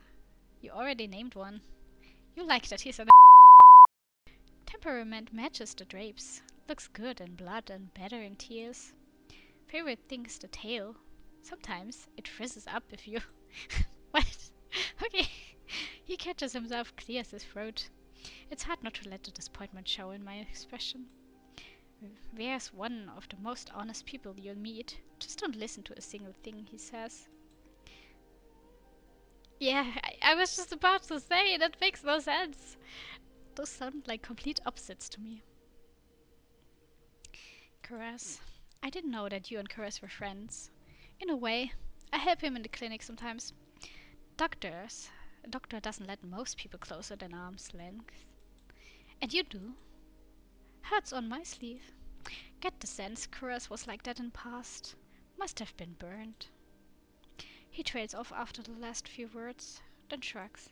He opens up in his own ways, if he's relaxed enough. I don't know how to even imagine that.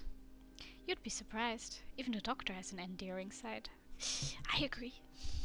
I can't decide what's more intriguing.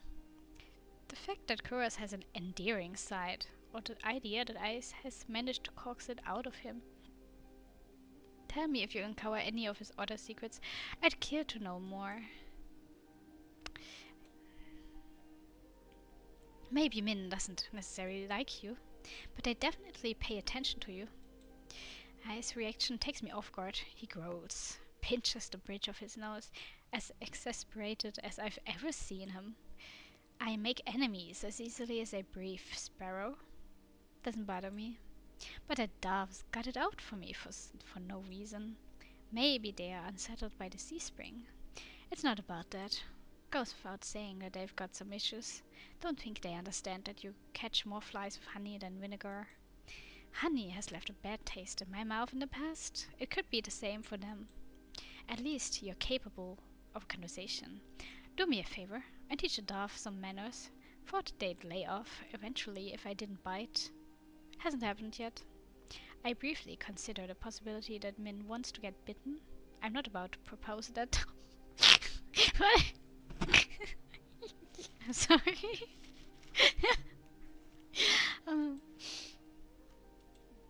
You and Leander clearly get along. You like Leander.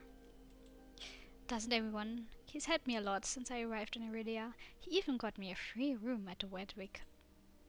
His charm has gotten him far, but for a leader, he sure likes it when others take control. Part of me desperately wants to ask what he means, but Ace continues before I get a chance. Surprised we get along. I thought you'd be at each other's throats instead of drinking buddies. His smile is easy, but there's a dangerous edge to it. Leander's done a good job. For a human. Naturally, there'll come a time when his resolve is tested. Same could be said for anyone, in this place or the next. As for my resolve, well, stick around in Iridia long enough and you'll find out. I know slowly. I can't decide if it sounds like a promise or a threat. Got any more observations, Sparrow?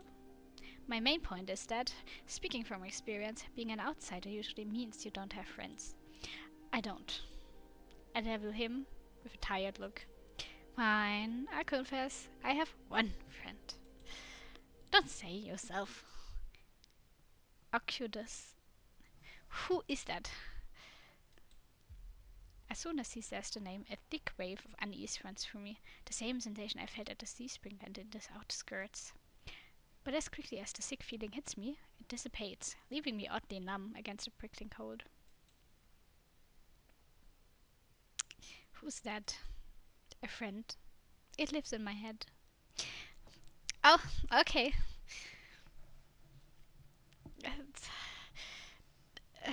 That's a bit concerning. It lives in your head. Ice taps his temple with a finger. Right here. Scared you off yet? That'd be the third bad impression I've made on you today. I'm stunned for a long moment, processing what he's just told me. Then I burst into a fit of laughter. You're serious? Ice grins wide enough to flash his fangs. Deadly. It sounds so absurd, I can't help it. On top of everything I've gone through, today it feels like I'm living a fever dream. I've come close to death more times than I can count, encountered tame soulless and a horrifying group mind. And now I'm supposed to believe that there's someone living inside A's head. There are tears in my eyes by the time I rein myself in. Ace waits patiently, lips quirked in amusement. So sorry. It just sounds so ridiculous. The tension that wound my shoulders so tightly has melted away, and for the first time in a long time, I feel like I can breathe. I feel better. Lucas, where in the red's are you? Raucous, rough shouts rise in the streets, echoed by the sound of heavy boots sloshing through mud. The voices share the roughneck's accent from the bar, the same roughneck who still may be dead and lying bloodied across from us. I nearly forgot about him. I shoved to my feet. Sorry. As their voices get louder, they're closing in. Quick. Ice pulls me by the wrist out of the alley, away from beaming moonlight. We dive into a nook between buildings, veiled in the shade of tethered canopies. It's a tight fit. Ace boxes me in against the wall, his body all but pressed against mine as he towers over me. For the second time today, the heady scent of smoke envelops me, but this time cut with the metallic tinge of someone else's blood. Ace pitches his voice low. Quiet. My heart leaps into my throat. I'm suddenly acutely aware of the heat radiating off Ace's body, the feeling of his leg grazing my thigh, the closeness of his breath. This is bad. I squirm against him and earn a burning crimson glare. Do we really have to? His hand covers my mouth, muffling my whispers. He shakes his head. Don't. Damn, he's over here. Dukas, wake up, you bastard. A group of individuals, all brandishing spiked weapons, fill the alley. They all wear violet sashes, some kind of uniform. I wish I could see what they are doing, but Ace's arm all but blocks my sight. My eyes trail up the tear markings. They coil around his arm, his bicep. They lead up to Ace's collarbone, to the cords hanging around his neck, and to the smuggest smirk I've ever seen. Stare his chest. Unfortunately, I don't have a lot of options. My eyes dart away from his face, following the line of his necklace down his chest. The way the pendant hangs above the line of his abdomen, just before the skin gets swallowed by darkness. A thrill jolts through me, my face hot beneath his touch. This can't be happening. Why am I getting worked up in this situation?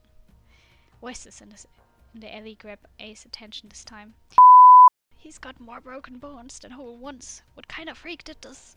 Fan out, find the responsible. You three, take Lucas back to base. At least he's still breathing. The alley clears out as footsteps rush away from us. We stay still until they are distant, melting into the rubble of the quarter. Only then does Ace take his hand off my mouth. When we finally step back into the moonlight, the night air is ice on my skin.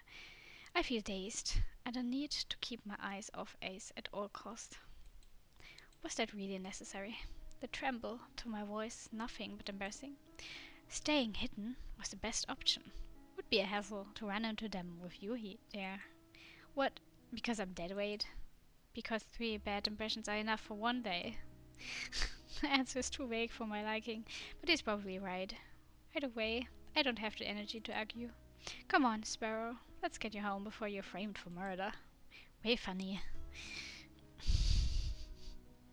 We reach the front of the Wedwick too quickly. I hate to admit it, but I don't want to separate from Ace yet. And not just because he never answered my questions. He's infuriating. As easily as he makes me feel on edge, he can make me feel safe. Secure, somehow. You know where to find me. At the creepiest place in the world. Take your time before you decide to drink. I happen to like your shitty attitude. It takes me a moment to process it. Then my eyes flutter down to my feet. I'll keep that in mind.